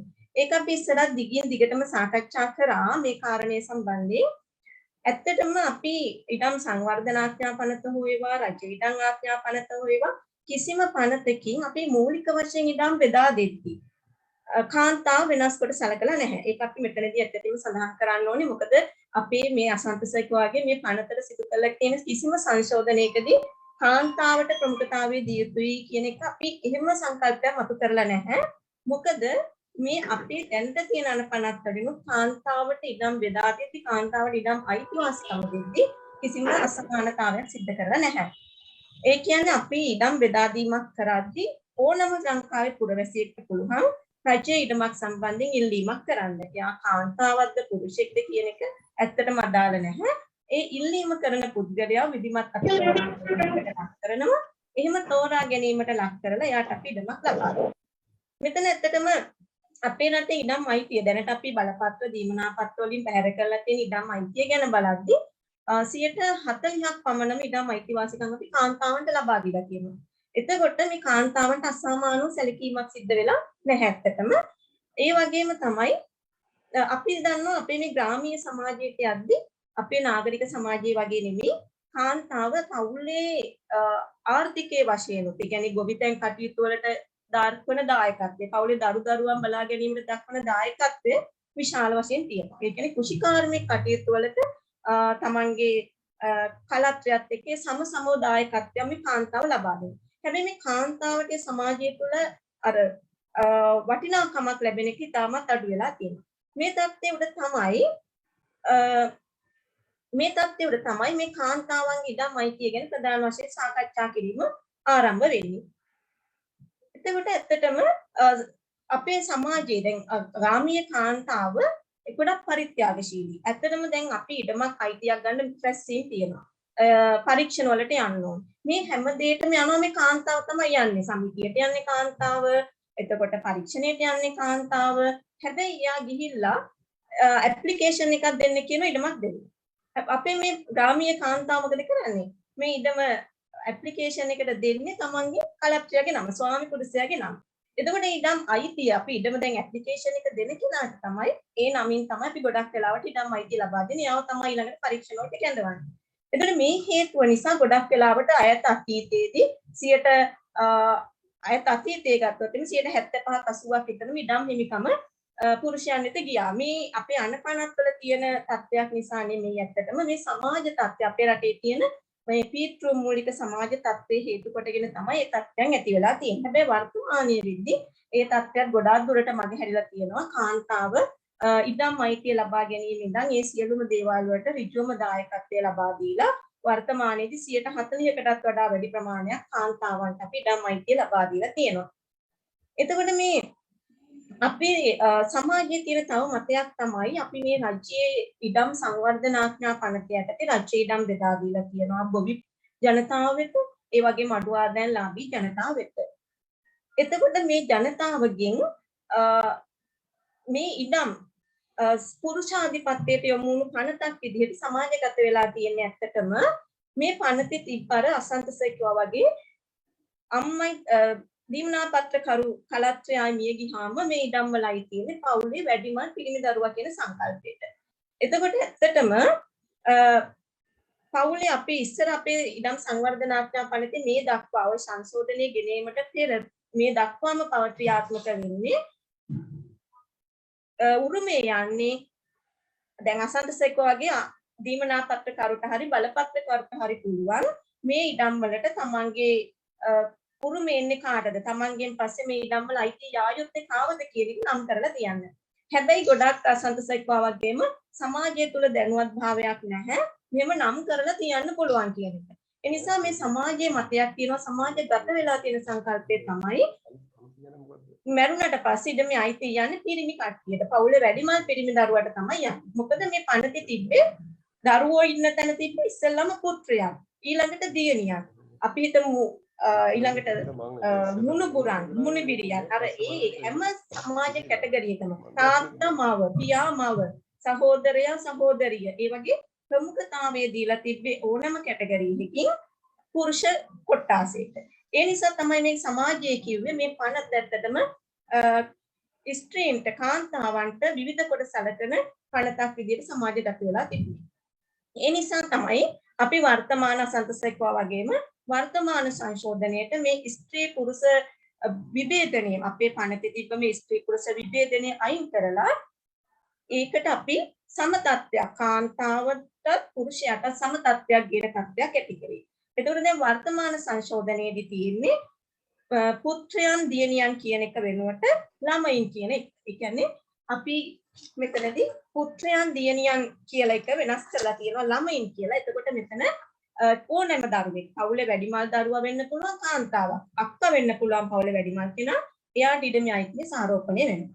ඒ වගේම පවුලේ වැඩිමල් එක්කෙනා අයියා වෙන්න පුළුවන්. එතකොට අයියාට ඉඩමේ අයිතිය සාරෝපණය වෙනවා. ඒ නිසා කලින් තිබ්බේ අපේ පවුලේ ඉන්නවා ඔන්න අක්කලා දෙන්නයි මල්ලි බාල මල්ලි ඉන්නවා නම් කලින් තිබ්බේ මල්ලිට තමයි ඉඩමේ අයිතිය යන්නේ.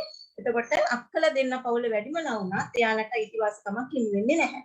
මෙන්න මේ හේතුව නිසා මේ සමාජ මතය වෙනස් කරන්න ඕනේ. ඒ වගේම දැන් වර්තමානයේදී අපේ ජනගහනයේ වැඩි ප්‍රමාණයක් ඉන්නේ කාන්තාවන්. ඒ නිසා ඒ කාන්තා අසමානතාවය ඉවත් කරලා අපි සමාන තත්ත්වයක් මේ පනතේ සංශෝධනය තුලින් ලබා දීලා තියෙනවා. අපි අර කලින් තිබ්බේ කැටගරි එකේ එක මේ ස්ටේජස් වයිස් මුණුබුරන් මිනිබිරියන් දැන් අපි මේ දෙකම එකතු කරලා එයාලට සම තත්ත්වයක් දාලා තියෙනවා.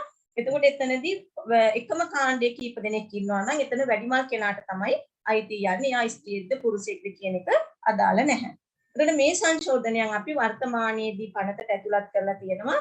ඒ නිසා මේ ඉඩම් සංවර්ධන ආඥා පනතේ සම්බන්ධයෙන් සමාජයේ මතුවලා තිබ්බ අර්බුදකාරී තත්ත්වය. කියන්නේ මේක පුරුෂයන් මූලික කරගෙන ක්‍රියාත්මක කරන පනතක් කියන එක මේ සංශෝධනය තුලින් දැන් ඇත්තටම නැති වෙලා තියෙනවා. ඒ නිසා මේ පනත තවදුරටත් ඒ ස්ත්‍රී පුරුෂ අසමානතාවයක් ඇති කරන පනතක් විදිහට අපි හඳුනාගත යුතු නැහැ. ඒ නිසා ඉඩම් බෙදා දීමේදී ඒ හැම දෙයක්ම දැන් කාන්තාවන් පුරුෂයන් දෙගොල්ලටම සම තත්ත්වයක් මේ පනත තුලින් ඇති වෙලා තියෙනවා. ඒ වගේම තමයි අපි දැන් කතා කරොත් එහෙම පනතේ ගොඩක් වෙලාවට අපි කතා කරනවා ජීවිත භුක්තියක් ගැන. එතකොට මේ ජීවිත භුක්තිය කියන එක ඔළුවට අපිට ඇහෙද්දිම අපිට මතක් වෙන්නේ අම්මා ගැන, ස්ත්‍රියක් ගැන. නමුත් එතනත් අපි පැහැදිලි කරගත යුතු කාරණයක් තමයි මේතන කතා කරන්නේ කලත්‍රයක්. ජීවිත භුක්තිය හම්බෙන්නේ පනත අනුව කලත්‍රයට. එයා ස්ත්‍රීද පුරුෂයද අම්මද තාත්තද කියන එක අදාළ නැහැ. ඒ නිසා අපි ඒක පනතේ මේ සංශෝධන වලට ඇතුළත් කරන්නේ නැහැ. මොකද එතනදී ඉඩම අයිතිය තියෙන්නේ තාත්තට නම් ජීවිත භුක්තිය යන්නේ අම්මට. ඉඩම අයිතිය තියෙන්නේ අම්මට නම් ජීවිත භුක්තිය යන්නේ තාත්තට. ඒකට එතන ස්ත්‍රී පුරුෂ අසමානතාවයක් කොයි වෙලාවකවත් ඇති වෙලා නැහැ. ඒ වගේම තමයි අපේ පනතේ තියෙනවා ඕනම වෙලාවක දීමනාපත්‍රකරුට හරි බලපත්‍රකරුට හරි පුළුවන් තමන්ගේ කලත්‍රයව පසුරුමකාරයෙක් විදිහට නම් කරලා තියන්න. එතකොට එයා ජීවත් වෙලා ඉද්දී එයාට පුළුවන් තමන්ගේ නෝනව හරි මහත්තයව හරි පසුරුමකාරයා විදිහට නම් කරලා තියන්න. එතකොට මේ නම් කරපු පසුරුමකාරයාට ඉඩමේ මුල් අයිතිය හම්බෙනවා. එයාට ජීවිත භුක්තියක් නෙමෙයි හම්බෙන්නේ මරණයෙන් පස්සේ ඒ දීමනාපත්‍රකරුගේ මරණයෙන් පස්සේ නම් කරලා තියනවා නම් පසුරුමයක් එයාට මුල් අයිතිය හම්බෙනවා. එතකොට ඒ කලත්‍රයට ජීවිත භුක්තිය ලබා දීමෙන් ඇතිවන ගැටලුව මග අරවා ගන්න පුළුවන්. ඒකට පනතේ ප්‍රතිපාදන තියෙනවා. තමන් ජීවත් වෙලා ඉඳි තමන්ට පුළුවන් තමන්ගේ කලත්‍රයව ඉඩමේ පසුරුමකාරයෙක් විදිහට නම් කරලා තියන්න. එතකොට ඒ තත්ත්වයන් අපි සමාජගත කරන්න ඕනේ. මොකද මේවා තමයි ඇත්තටම සමාජයේ නොදැනුවත්කම නිසා සිදුවන දේවල්. නීතියේ තියෙන අඩුපාඩුවක් නිසා නෙමෙයි ඇත්තටම. ඒ නිසා ඒ කාරණා ඇත්තටම සමාජයේ දැනුවත් මේ වගේ වැඩසටහන් වලින් අපි සමාජයේ දැනුවත් කර යුතුයි. ඒ දැනුවත් කිරීම තුළින් ඒ සමාජයේ ඇතිවන ගැටලුකාරී තත්ත්වයන් මගහරවා ගන්න පුළුවන්. නීතියේ තියෙන ගැටලුකාරී තත්ත්වයන් නෙමෙයි. අතරම සමාජයේ තියෙන නොදැනුවත්භාවය නිසා අපේ ජනතාව තුළ තියෙන නීතිය පිළිබඳ නොදැනුවත්භාවය නිසා සිදුවන ගැටලුකාරී තත්ත්වයන්. ඒ නිසා අපි දැන් වර්තමානයේ අසන්තස හඳුන් කිව්ව පනතේ සිදුවන සංශෝධනයන් ඒ නිසා ඒ පනතේ සංශෝධනයන් සිදු කිරීම තුළින් මේ සංශෝධනයන් සිදු කිරීම තුළින් මේ පනතේ අපි මුහුණ දුන්නු බොහෝ අර්බුදකාරී තත්ත්වයන් මගහරවා ගන්න පුළුවන්. ඒ නිසා ඉස්සරහට අපිට ජනතාවට වඩාත් හොඳ ඉඩම් අයිතියක් ලබා දෙමින් ජනතාවගේ කටයුතු පහසු කරමින් අපිට ඉස්සරහට මේ පනත තුලින් ක්‍රියාත්මක වෙන්න පුළුවන් වේවි කියලා අපි විශ්වාස කරනවා. ඒ නිසා බොහොම ස්තුතියි ලබා දුන්නු. බොහොම ස්තුතියි සහකාරී ඉඩම් කොමසාරි සෙවන්දි අමරසේකර මහත්මියට. අපි දැන් මේ සාකච්ඡා වාරය සඳහා යොමු වෙන්න පුළුවන්. ඔබ සම්බන්ධ වෙලා ඉන්න අයට තියෙන ගැටලු අසන්ත ගුණසේකර මහත්මයාටත් සෙවන්දි අමරසේකර මහත්මියටත් යොමු කරන්නට පුළුවන්. වඩා පහසුයි ඔබට විවිධ ආකාරයෙන් පුළුවන් වඩා පහසුයි ඔබට මේ chat box එක හරහා ඔබේ ප්‍රශ්නය type කරලා එවන්න පුළුවන් නම් එහෙමත් පුළුවන්.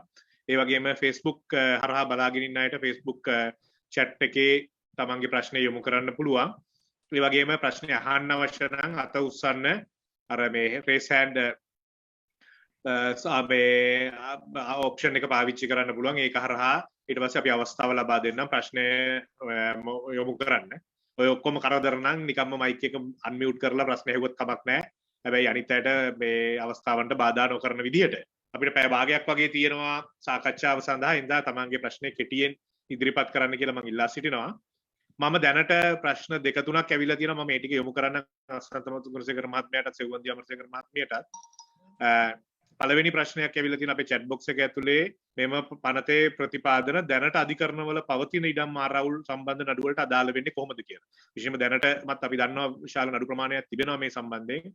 එතකොට මේ කරන ප්‍රතිසංස්කරණය දැනට තියෙන නඩු වලට අදාළ වෙන්නේ කොහොමද කියලා ගැටලුවක් මතු කරලා තියෙනවා, ප්‍රශ්නයක් අහලා තියෙනවා. ඒ සම්බන්ධයෙන් වගේම මම තව ප්‍රශ්න දෙකක් මතු කරන්නම්. දෙවැනි කාරණේ විශේෂම සෙව්වන්දි අමරසේකර මහත්මිය මතු කරපු කාරණේට අදාළව ගැටලුවක් මතු වෙනවා. විශේෂයෙන්ම මේ කලත්‍රය සම්බන්ධයෙන් කලත්‍රයාට ජීවන භුක්තියෙන් එහා ගිහිල්ලා මේකේ අර ෂෙඩියුල් එකේම කලත්‍රයාගේ නම ඇතුල් නොකිරීම සඳහා වන විශේෂ හේතුවක් තියනවාද? මුල් හිමිකරු මිය ගියාට පස්සේ මුල් හිමිකාරීත්වය කලත්‍රයාට නොයෑම සම්බන්ධයෙන් එහෙම නොයා මේ ජීවන භුක්තිය පමණක් ලබා දීම සඳහා වන බලපාන හේතුවක් තියනවාද කියන කාරණේ දෙවෙනි ගැටලුව හැටියට තියෙනවා. තුන්වෙනි ගැටලුව අසන්ත ගුණසේකර මහත්මයා මතු කරපු කාරණේත් එක්ක විශේෂයෙන්ම අර මේ වෙනකොට පවතින ඉඩම් දීමනාපත්‍ර සම්බන්ධයේ විශේෂයෙන්ම ඒව උකස් කිරීම සම්බන්ධයේදී පවතින කියන්නේ ප්‍රාදේශීය ලේකම්ගේ අවසරය ලබා ගැනීම අවශ්‍ය නැහැ කියන අවස්ථාවක් ගෙනල්ලා තියෙනවා. ඒකට ඒකට මතුවලා තියෙන කාරණයක් තියෙනවා. මේ වෙලාවේ අපි දන්නවා යම් විදියකට ග්‍රාමීය ආර්ථිකයේ ගැටලු ගණනාවක් මතුවලා තියෙනවා. ගොවි ණයගැතිභාවයෙන් පෙළෙනවා. ඉතින් මේ ඉඩම් උකස් කිරීම වඩා පහසු කිරීම ඇතුලේ ගොවින්ට ඉඩම් අහිමි වීමේ අවදානමක් තිබෙනවාද කියන කාරණේ සම්බන්ධයෙන් ගැටලුවක් තියෙනවා. ඒ සම්බන්ධයෙන් යම් අදහසක් දෙන්න පුළුවන්. දැන් තියෙන තත්ත්වය මොකද්ද සහ මේක තුලේ සම්බන්ධයෙන් වැඩි අවදානමක් මතුවේද කියන කාරණේ අපිට මේ ප්‍රශ්න තුනට මුලින්ම උත්තර දීලා පටන් ගන්න පුළුවන්. අසන්සර්ගෙන් අපිට පටන් ගන්න පුළුවන්. දැන් එතන අහපු කාරණේ තමයි දැනට අධිකරණයේ පවතින නඩු සම්බන්ධයෙන් මේ නීතිය අදාළ වෙනවද කියන එක. ඇත්තටම නීතියක් අපේ රටේ පනවන්නේ නැහැ කොහෙත්ම මේ අතීතයට බලපාන විදිහට. ඒතකොට යම්කිසි විදියකින් පාර්ලිමේන්තුවේ සම්මත කරලා කතානායකවරයා මේ පනත් කෙටුම්පත් පනතට අත්සන් කරාට පස්සේ තමයි ඒක නීතියක් බවට පරිවර්තනය වෙන්නේ, බලාත්මක වෙන්නේ. එතකොට මේ නීතිය බලාත්මක වෙන දවසින් නම් තමයි ඒක ක්‍රියාත්මක වෙන්නේ. එතෙක් යම් අතීතයේ කරපු කාරණා සම්බන්ධයෙන් ඒ තත්ත්වය බලාත්මක වෙන්නේ නැහැ. ඒක තමයි පළවෙනිම කාරණය. දෙවෙනි කාරණය තමයි දෙවෙනි ප්‍රශ්නේ තමයි ඇහුවේ විශේෂයෙන්ම අර උකස් කිරීමේදී ප්‍රාදේශීය ලේකම්වරුන්ගෙන් අනුමැතිය ලබා නොගෙන කෙලින්ම උකස් කිරීමට ලබා දීමෙන් වෙන ගොවි පන්තියේ පුද්ගලයන්ට ලබා දීලා තියෙන ඉඩම් ඔවුන්ට අහිමි වෙන්න තියෙන අවදානමක් තියෙනවද කියන එක. ඇත්තටම එහෙම අවදානමක් තියෙනවා. හැබැයි ඊට වැඩිය යම්කිසි පුද්ගලයෙකුට යම්කිසි ව්‍යවසායකයෙකුට යම් මූල්‍යමය සහයෝගයක් එහෙම නැත්නම් යම් මූල්‍යමය උදව්වක් අවශ්‍ය නම් මූල්‍ය ආයතනයකින් ඒක ඉතා පහසුවෙන් ලබා ගැනීමට තමයි මේ පනතේ මේ සංශෝධන ගෙනාවේ අතටම. මොකද වර්තමානයේ මේ ඇත්තටම අපි පුළුවන් තරම් උත්සාහ කරන්නේ මේ නව ව්‍යවසායකයන් ඇති කිරීම මේ බිහි කිරීම සහ මේ කෘෂි කර්මාන්තයෙන්ම විතරක් යටිලා ඉන්න ගොවි ජනතාවක් නෙවෙයි අපි බලාපොරොත්තු වෙන්නේ මේ වාණිජ කෘෂි කර්මාන්තයකට මාරු කරන්න ඕන මේ සාමාන්‍ය යැපුම් කෘෂි කර්මාන්තයෙන් එහාට ගිහිල්ලා. ඉතින් ඒ නිසා මේක ප්‍රතිසංස්කරණයක් විදිහට තමයි මේ තත්ත්වය ඇති කරලා තියෙන්නේ. මේ කෘෂි කර්මාන්තයේ ඇති කරන ඉදිරි පියවරක් විදිහට ප්‍රාග්ධනය කෘෂි ක්ෂේත්‍රයට ලබා ගැනීමේ අරමුණක් විදිහට තමයි මේ සංශෝධනය ගෙනල්ලා තියෙන්නේ. යම් අවදානමක් තියෙනවා. එහෙම අවදානමක් නැහැ කියන්නේ නැහැ. හැබැයි ඒක ප්‍රාදේශීය ලේකම් අනුමැතිය දුන්නත් ඒ අවදානම මේ විදිහටම තියෙනවා. ගොවි ජනතාවගේ තියෙන ඉඩම් අයිතිය නැතිවීමේ යම් අවදානමක් තියෙනවා. ඒකට මේ අවදානම ගැන සලකලා කෘෂි ක්ෂේත්‍රයට වෙන දියුණුව ඒ පැත්ත ගැන අමතක කරන්න බෑ. ඒ නිසා ඕනම ප්‍රශ්නයක දෙපැත්තක් තියෙනවා. මම හිතන්නේ වැඩිපුර අපිට ප්‍රතිලාභ ලබා ගන්න ඕන පැත්ත ගැන තමයි අපි වැඩිපුර කල්පනා කරන්න වෙන්නේ. ඒ නිසා තමයි මේ ප්‍රතිසංස්කරණ ගෙනාවේ. මිස්ටර් සෙවන්දි මැඩම් අර මේ අපිට මේ විශේෂයෙන්ම කලත්‍රයාට මුල් හිමිකාරීත්වය යෑම සම්බන්ධයෙන් තියෙන තත්ත්වය ගැන පොඩ්ඩක් පැහැදිලි කරන්න පුළුවන්ද? ඔව්. දැන් අපි කලත්‍රයාට මුල් අයිතිය ලබා දීමට පනතියටම යෝජනා නොකර ප්‍රධාන හේතුවක් තියෙනවා. එකක් තමයි අපි කලත්‍රයාට මෙතන අපේ 48 වගන්ති අනුව කලත්‍රයාට තියෙන ජීවිත භුක්ති අයිතියක්. එතකොට එතන යම් කොන්දේසි වගේක් තියෙනවා. ඒකේ ප්‍රධානම දේ තමයි කලත්‍රයාට වෙනත් විවාහයක් කරගත්තොත් එයාගේ මේ ජීවිත භුක්ති අයිතිවාසිකම අමෝසි වෙනවා. අපි ඇත්තටම මේ කොන්දේසිය අයින් කරොත් එහෙම මේ පච්චේ ඉඩම් වල අයිතිය දැන් අපි හිතමු තාත්තා නැති වෙනවා. තාත්තා නැති වෙලා අම්මට මුල් අයිතිය දුන්නාට පස්සේ අම්මා වෙනත් විවාහයක් කරගත්තට පස්සේ යාට පුළුවන් මේ ඉඩම් වල අයිතිය එයාට වෙනත් විදිහකට බැහැර කරන්න පුළුවන්. එක්කයට විකුණන්න පුළුවන්. එහෙම නැත්නම් යාගේ දෙවෙනි විවාහයේ දරුවන්ට වගේ ලබා දෙන්න පුළුවන්. එතකොට මේ පළවෙනි විවාහයේ දරුවන්ට ඇත්තටම අසාධාරණ තත්ත්වයක් ඇති වෙන්න පුළුවන්. ඒ නිසා අපි දරුවන්ගේ අයිතිවාසිකම මුල් දීමනා පත්‍ර කරුගේ හරි මුල් බලපත්‍ර කරුගේ හරි දරුවන්ගේ අයිතිවාසිකම ආරක්ෂා කිරීම ඇත්තටම වැදගත් කාරණයක්. ඒ නිසා තමයි අපි ඒක ඇත්තටම සංශෝධනයේ ලක් නොකරේ. නමුත් ඕනම අවස්ථාවකදී දීමනා පත්‍ර කරුට හරි බලපත්‍ර කරුට හරි පුළුවන් තමන්ගේ කලත්‍රයව පසුරුමකාරයෙක් විදියට නම් කරන්න. එතකොට එයාගේ අයිතිවාසිකමට කිසිම බාධාවක් ඇති වෙන්නේ නැහැ. හරි බොහොම ස්තුතියි මම අපිට මේ chat box එකේ තව ප්‍රශ්න කීපයක් ඇවිල්ලා තියෙනවා. මම ඒ ටික ඔක්කොම කියවන්නම්. ඊට පස්සේ අපිට උත්තර වලට යන්න පුළුවන්. ඒකේ පළවෙනි එක තියෙනවා භුක්ති අනුව දීමනා පත්‍රවල අයිතිය දෙද්දී පවුල් කිහිපයක් හිටියොත් කටයුතු කරන්නේ කොහොමද? ඉඩමේ ප්‍රමාණය පර්චස් 20ක් විතර වෙලා පවුල් 3ක් 4ක් හිටියොත්. දෙවෙනි ගැටලුව ඒකට අපි ඉස්සෙල්ලා කතා කරලිමුද මේ හරි. දැන් එතෙන්දී අපි නිර්ණායකයක් විදිහට භාවිතා කරනවා අවම බෙදුම් සීමාව. ඒ කියන්නේ පළාත් පාලන ආයතනය විසින් නිර්ණය කරලා තියෙන අවම බෙදුම් සීමාව. අන්න ඒ අවම බෙදුම් සීමාව දක්වා ඒ භුක්ති විඳින පුද්ගලයන් අතර බෙදා දීම කරන්න පුළුවන්. දැන් අපි හිතමු පර්චස් 20ක් විතර වගේ තියෙන ඉඩමක පවුල් 3ක් ඉන්නවා නම් එතකොට ඒ ප්‍රදේශයේ අවම බෙදුම් සීමාව පර්චස් 6ක් නම් ඒ පැහැදිලිවම මේ පවුල් 3ට ඒ ඉඩම ඒ භුක්ති විඳින ප්‍රමාණයට බෙදලා දෙන්න පුළුවන්. ඉතින් ඊට වඩා අඩුවෙන් ඉන්නවා නම් බෙදා දීමේ අපහසුතාවයක් වෙනවා. ඒ සඳහා එක්ක පළාත් පාලන ආයතනයේ විශේෂ එකඟතාවයක් ගන්න පුළුවන් අවම බෙදුම් සීමාව සංශෝධනය කරන්න ඒ ඉඩමට විතරක්. එහෙම නැත්නම් අර අඩුම ප්‍රමාණයට අපිට ලබා දීමේ හැකියාව නැති වෙනවා. ඒක සාමාන්‍ය කලාතුරකින් වෙන සිද්ධියක්. සාමාන්‍යයෙන් අපි පළාත් පාලන ආයතනයේ අවම බෙදුම් සීමාව දක්වාම ඒ පවුල් කීපයක් ඉන්න අවස්ථාවේදී බෙදා දෙන්න අවස්ථාව හදලා දීලා තියෙනවා.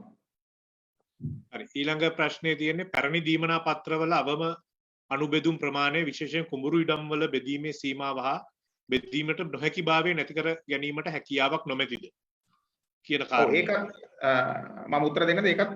ඔව් සර් කවන්නේ. ඔව් ඒක අපි ගිය ඔක්තෝබර් 28 වෙනිදා ගිය අවුරුදු 2021 ඔක්තෝබර් 28 වෙනිදා ඉඩම් ඇමතුමා විශේෂ ඉඩම් රෙගුලාසියක් පැනෙවුවා. එහෙම නැත්නම් රෙගුලාසියක් ගැසට් මගින් ප්‍රසිද්ධ කරා. ඔය අවම බෙදුම් සීමාව කුඹුරු ඉඩම් වලට සහ ගොඩ ඉඩම් දෙකට මේක අදාළයි. කුඹුරු ඉඩම් විශේෂයෙන්ම අක්කරේ දක්වාම අවම බෙදුම් සීමාව අඩු කරලා තියෙනවා. ඉතින් ඒක රෙගුලාසියක් විදිහට පනවලා තියෙනවා. ඒක ක්‍රියාත්මක ඒක අනුමත කරන්න දැන් පාර්ලිමේන්තුවට යොමු කරලා තියෙනවා. ඒකත් මේ සතියක් දෙකක් ඇතුළත සම්මත වුණොත් ඒක මේ පනතේ සංශෝධනයක් විදිහට නෙවෙයි වෙනම රෙගුලාසියක් විදිහට ඒක පැනෙව්වේ. ඒක සංශෝධනය වුණොත් අපිට අර ඒ අක්කරයක් දක්වාම විශේෂයෙන් කුඹුරු ඉඩමක් අක්කරයක් දක්වාම කොටස් කරන්න හැකියාව ලැබෙනවා. හරි ඊළඟට මම හිතන්නේ ගැටලු දෙකක් තියෙනවා මම ඒ දෙක මම හිතන්නේ ඉක්මනට උත්තර දෙන්න පුළුවන් හින්දා පළවෙනි එක මේ සංශෝධනය ක්‍රියාත්මක කරන්නේ කවදා ඉඳන්ද කියලා අහලා තියෙනවා. දෙවෙනි එක රජයේ සේවකයන්ට බලපත්‍ර යටතේ ඉඩම් පැවරීමට තියෙන සීමාවන් මේකෙන් ඉවත් කරලා තියෙනවද එහෙම මොකක් හරි හැකියාවක් තියෙනවද කියලා අහලා තියෙනවා. ඒ දෙක සම්බන්ධයෙන් අපිට කෙටියෙන් උත්තරයක් දුන්නොත්. පනත ක්‍රියාත්මක වෙන්නේ පාර්ලිමේන්තුවේ පනත සම්මත වෙලා මම කලින් කියපු විදිහට කතානායකතුමා ඒ සම්මත වුණු පනත අත්සන් කරපු දවසේ නම් තමයි පනත ක්‍රියාත්මක වෙන්නේ. එතෙක් අපිට බලන් ඉන්න වෙනවා. ඊළඟට රජයේ සේවකයන්ට බලපත්‍ර පවරා ගැනීමට මේ පනත් කෙටුම්පතින් අපි කිසිම සහනයක් හෝ ඒ වගන්තියක් අපි අතුලත් කරලා නැහැ. හැබැයි අපි මේ රෙගුලාසියක් විදියට ඉදිරියේදී තම සතියක් දෙකක් ඇතුළත ගැසට් කරන්න යෝජනා කරලා තියෙනවා. මේ ඉඩම් සංවර්ධන ආඥාපනත යටතේ මේ යම් පන්ති වල ආදායම් කාණ්ඩ නිර්ණය කරලා. ඒ කියන්නේ වාර්ෂික ආදායම් නිර්ණය කරලා. දැනට තියෙන රෙගුලාසිය තියෙන්නේ 2014 වර්ෂයේ සම්මත කරපු රෙගුලාසියක් තියෙන්නේ. ඒකෙදි තියෙන ආදායම වර්තමානයේ ගැලපෙන්නේ නැහැ. අන්නේ ආදායම් කාණ්ඩ සංශෝධනය කළා නව රෙගුලාසියක් පනවනවා මේ තව මාසයක් ඇතුළත. එතකොට පුළුවන් ඔය කියන සමහරට සහනයක් එන්න ඉඩ තියෙනවා රජයේ සේවකයන්ටත්. හරි අපි මේ ප්‍රියංකර ෆ්‍රැන්සිස් ප්‍රියංකර අත උස්සලා තියෙන ගැටලුවක් යොමු කරන්න අවස්ථාව ගන්න පුළුවන් දැන්. මම මේ සඳුන් මම ඇත්තටම අහන්නේ මේ අර මට පැහැදිලි කර ගැනීමක් කරන්න මම වැහෙනව නේද? එනවා. අර මේකෙදී අර මේ සර් කිව්වා මං හිතන්නේ අර ප්‍රමුඛතා අනුපිළිවෙලේ ඇතුළත් නැත්නම් දෙදෙනෙකු හෝ ඊට වැඩි පිරිසක් ඉඩම් සංවර්ධන කරන අවස්ථාවක කියන කාරණාව. එතනදී අපි හිතමු පවුලේ සමාජිකයෝ 4 දෙනෙක් ඉන්නවා. 4 දෙනෙක් ඉන්නවා. නමුත් ඒ 4 දෙනාගෙන් දෙන්නේ එතන ඉන්නේ එක්කෙනා භුක්ති විඳට වේල පහ ඒ ගෙදරම අය ඒක සංවර්ධනය කරන්න දායක වෙලා තියෙනවා. අනිත් සහෝදරයෝ දායක වෙලා තියෙනවා. හැබැයි දැන් එයාලා එතන නැහැ. එයාලා ඉන්නේ එළියේ. එතකොට ඒ අයටත් ඒ අයිතිය ඉල්ලන්න අයිතියක් තියෙනවද? නෑ පැහැදිලිවම පනතේ තියෙන ප්‍රතිපාදනය තමයි වැඩිමල් දරුවට තමයි වැඩිමල් දරුවා. ඒ කියන්නේ පිරිමියාද හෝ කාන්තාවද කියන එක නෑ වැඩිමල් දරුවට තමයි අයිතිය යන්නේ. ඒක තමයි ප්‍රතිපාදනය. ඒකේ ව්‍යාතිරේකයක් විදියට ඉදිරිපත් කරලා තියෙනවා රීතියක් විදියට යම් දරුවෙක් ඉඩම භුක්ති විඳිනවා නම් එයාට තමයි ප්‍රමුඛතාවය දෙන්න ඕන කියන එක. සාමාන්‍යයෙන් යන්නේ වැඩිමල් දරුවට තමයි. වැඩිමල් දරුවා යා කාන්තාවක්ද පිරිමියෙක්ද කියන එක අදාළ නැහැ. වැඩිමල් දරුවට තමයි අයිති යන්නේ. හැබැයි යම් දරුවෙක් ඉඩම භුක්ති විඳිනවා නම් භුක්ති විඳින්නාට තමයි ප්‍රමුඛතාවය දෙන්නේ. ඒතකොට ඔය උදාහරණය ඔය මහත්මයා කියපු විදිහට ඔය උදාහරණේ දරුවෝ 4 දෙනෙක් ඉඳලා තියෙනවා. දරුවෝ 4 දෙනාගේ මුල් කාලයේදී සංවර්ධනය කරන්න 4 දෙනාම දායක වෙන්නේ නැති. හැබැයි දැන් වර්තමානයේ ඉඩම භුක්ති විඳින්නේ ඔය හිතමු 3 වෙනි දරුවා. එයා විතර නම් ඉඩම භුක්ති විඳින්නේ. එයාට තමයි ඉඩමේ අයිතිය යන්නේ. එයා එකඟතාවයක් දෙනවා නම් එයා කැමති නම් තමන්ගේ නංගිලා මල්ලට එහෙම නැත්නම් අයියලා අක්කලාට යම් කොටසක් දෙන්න. එයාගේ එකඟතාවයෙන් ලබා දීමේ හැකියාව තියෙනවා. නැත්නම් නීතිය ක්‍රියාත්මක වෙලා අයිතිය යන්නේ භුක්ති විඳින කෙනාට පමණයි. කොමිසුස් මේ ඊළඟට තව ගැටලු දෙකක් මතු කරන එකක් ගැටලුවක් නෙමෙයි අදහසක් හැටියට මතුවලා තියෙනවා මම හිතන්නේ විශේෂයෙන්ම මේ වෙලාවේ ආර්ථිකයේ තියෙන තත්ත්වයක් එක්ක විශේෂම මයික්‍රෝ ක්‍රෙඩිට් කම්පැනි මේ වගේ දේවල් විසින් ග්‍රාමීය ආර්ථිකය තුල ක්‍රියාත්මක කරන ආකාරය අනුව මේ අපි ඉස්සර කියපු කතන්දරේ මේ ඉඩමේ උකස් කිරීම හරහා ඉඩම් අහිමි වීමට තියෙන හැකියාව තියෙනවා ඒ සම්බන්ධයෙන් වන සීමාවන් පැනවීම වඩා උචිතයි කියලා අදහසක් හැටියට මේකේ ඇදලා තියෙනවා මම හිතන්නේ ඒක අපිට ඉස්සරහට ගන්න ඕනේ සංවාදයක් ඊළඟට ප්‍රශ්නයක් ඒකට මට අදහසක් ඉදිරිපත් කරන්න පුළුවන් ඇත්තටම දැන් පනතේ සංශෝධනයක් විදිහට ප්‍රාදේශීය ලේකම්වරුන් ගාවට නොගිහිල්ලා මේ වැඩේ කරගන්න පුළුවන් එහෙම නැත්නම් උකස් කිරීමේට පුළුවන් කියන එක පනතට ඇතුළත් කරා වගේම මේ සඳහා යම් සීමාවන් නිර්ණය කරන්න යම් සීමාවන් තීරණය කරන්න ඇමතිතුමාට ඉඩම් විෂය භාර අමාත්‍යවරයාට බලය පවර්ලා තියෙනවා මේ සඳහා රෙගුලාසි පනවන්න පුළුවන් කියන එක. ඒ කියන්නේ නිකම් මේක නිදහසේ යන්න දෝරේ ගලාගෙන යන්න දෙන නිදහසක් නෙවෙයි මේක.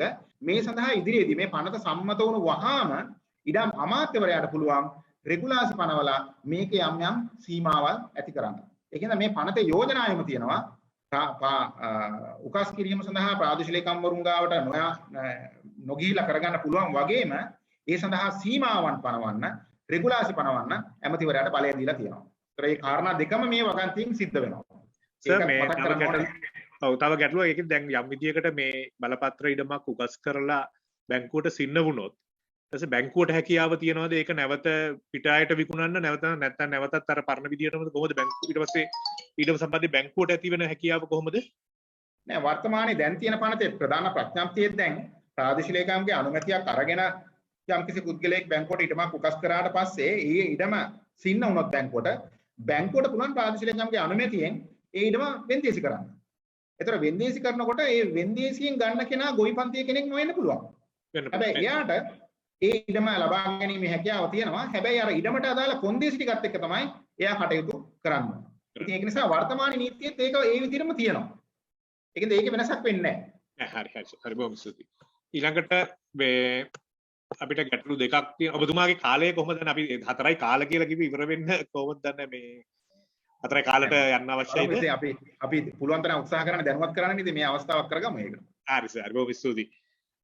එතකොට ඊළඟ දින පුද්ගලයන් වෙත දීමනා පත්‍ර ලබා දීමේදී වළංගුතාවයකින් තොරව පිටින් බ්‍රැකට් තියෙනවා මියගිය පසු ලැබී ඇති දීමනා පත්‍ර බොහොමයක් පුද්ගලයන් වෙත ලැබී පවතින අතර එම දීමනා පත්‍ර අප තැබීමේදී ගැටලු මතු නොවේද කියලා ප්‍රශ්නයක් තියෙනවා මට. දීමනා පත්‍රයක් වළංගු වෙනවද නැද්ද කියන තීරණය කරන්නේ ජනාධිපතිතුමා තමයි දීමනා පත්‍රය මම අර කලින් කියපු විදිහට අත්සන් කරන්නේ. අත්සන් කරන්න කියන්නේ අනුව ඒ කියන්නේ ප්‍රතිරූපපත්සන තියන්නේ. එතකොට ජනාධිපතිතුමා අත්සන් කරන අවස්ථාවේ ඒ අත්සන් කරන දිනේ වෙනකොට යම්කිසි පුද්ගලයෙක් මිය ගිහිල්ලා නම් ඒක මරණ සාතිකෙන් තමයි තහවුරු කරගන්න ඕන. ඒ ජනාධිපතිතුමා අත්සන් කරනකොට අවස්ථාවේ ඒ පුද්ගලයා මිය ගිහිල්ලා නම් ඒ දීමනා පත්‍රයේ වළංගුභාවයක් නැහැ. ඒතකොට එහෙම දීමනා පත්‍ර පුද්ගලයන්ගේ අතට සාමාන්‍ය ප්‍රාදේශීය ලේකම්වරු ලබා දෙන්නේ නැහැ. එහෙම ගිහිල්ලා තිබ්බත් ඒ දීමනා පත්‍රයේ වළංගුභාවයක් නැහැ. ඒ නිසා එහෙම දීමනා පත්‍රයක් අඳුනාගත්ත පළවෙනි අවස්ථාවෙම අපි කරන්නේ ඒක නැවත රජයට බාර අරගෙන ඊළඟට උරුම වෙන්න තියෙන කෙනාට නව දීමනා පත්‍රයක් සකස් කරලා දෙන එක. ඒක සාමාන්‍ය වෙන සිද්ධියක්. ඉතින් එහෙම දේවල් වෙන්න පුළුවන්. හරි සර්. ඊළඟ එක මම හිතන්නේ අපි දැනටම ඒකට උත්තර දුන්න බලපත්‍රයක් රජයේ බැංකුවක උගස් කර ලෝන් ගන්න පුළුවන්ද කියලා මම හිතන්නේ මේ අපි දැන් කතා කරපු මූලික සංශෝධනයක් අනුව ඒ කාරණේ කරන්න පුළුවන් ඉස්සරහට නේ සර්. නෑ බලපත්‍රය වලට තාම අවස්ථාව දීලා නෑ. බලපත්‍රයට දීලා නෑ. මේ කතා කරේ දීමනා පත්‍රය. දීමනා පත්‍රය තමයි මූල්‍ය ආයතනයකට උකස් කරන්න පුළුවන්. බලපත්‍රය උකස් කරන්න පුළුවන් සීමාවක් තියෙනවා. ඒ කියන්නේ තමන් සමාජිකත්වයේ දරන සමිතියකට උකස් කිරීමේ හැකියාව තියෙනවා. ඒක ප්‍රධාන ප්‍රඥප්තියේම තියෙන කාරණයක්. ඒක මේ සංශෝධනය කළා නෑ. ඒ කියන්නේ LDU බලපත්‍ර තාම උකස් කරන්න හැකියාව නෑ. මේ දීමනා පත්‍ර උකස් කිරීමේ හැකියාව ඒක ලබා දුන්නේ නෑ. හරි. ඊළඟට අවම බෙදුම් සීමාව පළාත් පාලන ආයතනයේ ලෙස ඔබතුමා දැක්වුවත් දීමනා පත්‍රයේ වම අනුබෙදුම හා ගැටීමක් ඇති වෙනවා නේද? බලපත්‍රයේ බලපත්කරුගේ නම පමණක් වෙනස් කරමින් පැවරීමට හැකියාවක් තිබේද විශේෂයෙන් ඉඩම් පැවරීමේදී? ඔව් එතන ප්‍රශ්න දෙකක් තියෙනවා. දීමනා පත්‍රයේ අවම අනුබෙදුම් සීමාව මම කිව්වා අපි රෙගුලාසියක් ගැසට් කරා කියලා ඔක්තෝබර් මාසේ 28 වෙනිදා ගිය අවුරුද්දේ. ඒකෙදි දීමනා පත්‍රයට කරන පිටසනක් එන්ඩෝස්මන්ට් එකක්. ඒ කියන්නේ යම් සටහනක් මගින් අර දීමනා පත්‍රයේ තියෙනවා නම් අවම අනුබෙදුම් සීමාවේ යම් වෙනසක් තියෙනවා නම් පළාත් පාලන ආයතනයේ අවම අනුබෙදුම් සීමාවත් එක්ක ඒක ඒ පළාත් පාලන ආයතනයේ අවම සීමාවටම ළඟා කරගන්න පුළුවන්. ඒ ගානටම සකස් කරගන්න පුළුවන් අර රෙගුලාසිය පදනම් කරගෙන. ඉතින් ඒක රෙගුලාසිය මාසයක් වගේ කාලයක් ඇතුළත පාර්ලිමේන්තුවෙන් සම්මත වෙන්න විතරයි තියෙන්නේ. සම්මත වුණාට පස්සේ ඔය කියන ගැටලුව උදා වෙන්නේ නැහැ. දීමනා පත්‍රයේ අවම බෙදුම් සීමාවත් පළාත් පාලන ආයතනයේ අවම බෙදුම් සීමාවත් එක සමාන කරගන්න පුළුවන්. හරි අපි මේ ජයතිස්ස මහත්මයා අත උස්සලා තියෙන මේ වෙලාවේ ප්‍රශ්නයක් මතු කරන්න ජයතිස්ස මහත්මයාට අවස්ථාව දෙනවා.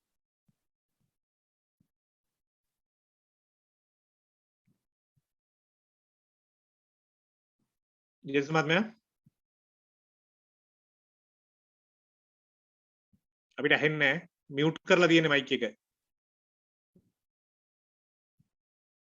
හරි දැන්. පොළොන්නරුව තමන්කඩුව ප්‍රාදේශීය ලේකම් කොට්ටාසේ සර් මේ කුඹුරක් සම්බන්ධව අපිට ගැටලුවක් තියෙන්නේ. මේ මගේ පියා මේ මම කුමාර හරිචන්ද්‍ර පද්මසිරි මගේ පියා මේ කුඹුර නම් කරලා තියෙනවා මාත් එක්ක මගේ සහෝදරය දෙන්නෙකුට මාත් එක්ක තුන් දෙනෙකුට මෙහෙම නම් කරලා තියෙද්දි සර් මේ මගේ බාල සහෝදරයා අවිවාහකව සිට මිය ගියා මගේ තාත්තා තමයි ඉස්සෙල්ලා මිය ගියේ දෙවෙනියට මිය ගියේ පත්තිරුවේ ඉන්න මගේ බාල සහෝදරයා දෙවෙනියට මිය ගියේ අම්මා තමයි තුන්වෙනියට මිය ගියා අවසාන මිය ගියේ. ඊට පස්සේ මම අම්මා මිය ගිහිල්ලා මාසයක් ඇතුළත සර් මේ මම ප්‍රදේශයේ ජනපද නිලධාරී මගින් අවිවාහක මල්ලිගේ කොටස පත්තිරුව ඉන්නේ මමයි ඊළඟ මගේ මල්ලි දෙන්නට බෙදා දීමට කටයුතු කරන්න කියලා මම ලිඛිතව ඉල්ලීමක් කරා ජනපද නිලධාරී මගින් ප්‍රාදේශීය ලේකම්තුමා වෙත.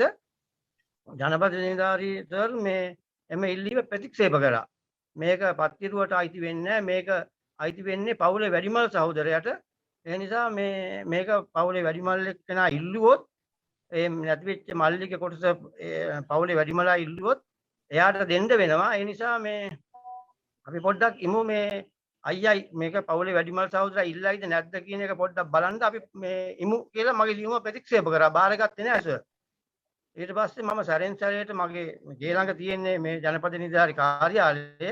මම නිතරම සැරෙන් සැරේට ගියා සති දෙකෙන් තුනේ මාස එකමාරෙන් වගේ නිතරම ගිහින් මම ජනපද නිලධාරීතුමාගෙන් මම මේ ඇහුවා මොකද අයියා ඉදිරිපත් වුණාද සර් මේ මල්ලිගේ කොටසට කියලා. ඊට පස්සේ මාස 5ක් 6ක් ගියාට පස්සේ සර් මේ ජනපද නිලධාරීතුමා කිව්වා මේ වැඩිමල් ඔයාගේ සහෝදරයා මේ මල්ලිගේ කොටසට ඉල්ලීමක් කරලා තියෙනවා. දැන් ඉතින් ඔයාලට දෙන්න විදිහක් වෙන්නේ නැහැ. පත්තිරුවට මේක දෙන්න විදිහක් වෙන්නේ නැහැ. මේක අයියට දෙන්න වෙනවා කියලා කිව්වා. අයියට දෙන්න වෙනවා කියලා ඉවිල්ලා ඊට පස්සේ මට කිව්වා ඔයාලගේ කොටස් වලට මේ ඉල්ලීම් කරන්න කියලා. ඊට පස්සේ මගේ කොටසට මම ඉල්ලීම් කරා. ඉල්ලීම් කරලා සර් මේ ඒවට මැනුම් නියෝග ලබා දුන්නේ නැහැ. අවුරුද්දක් විතර යනකම්.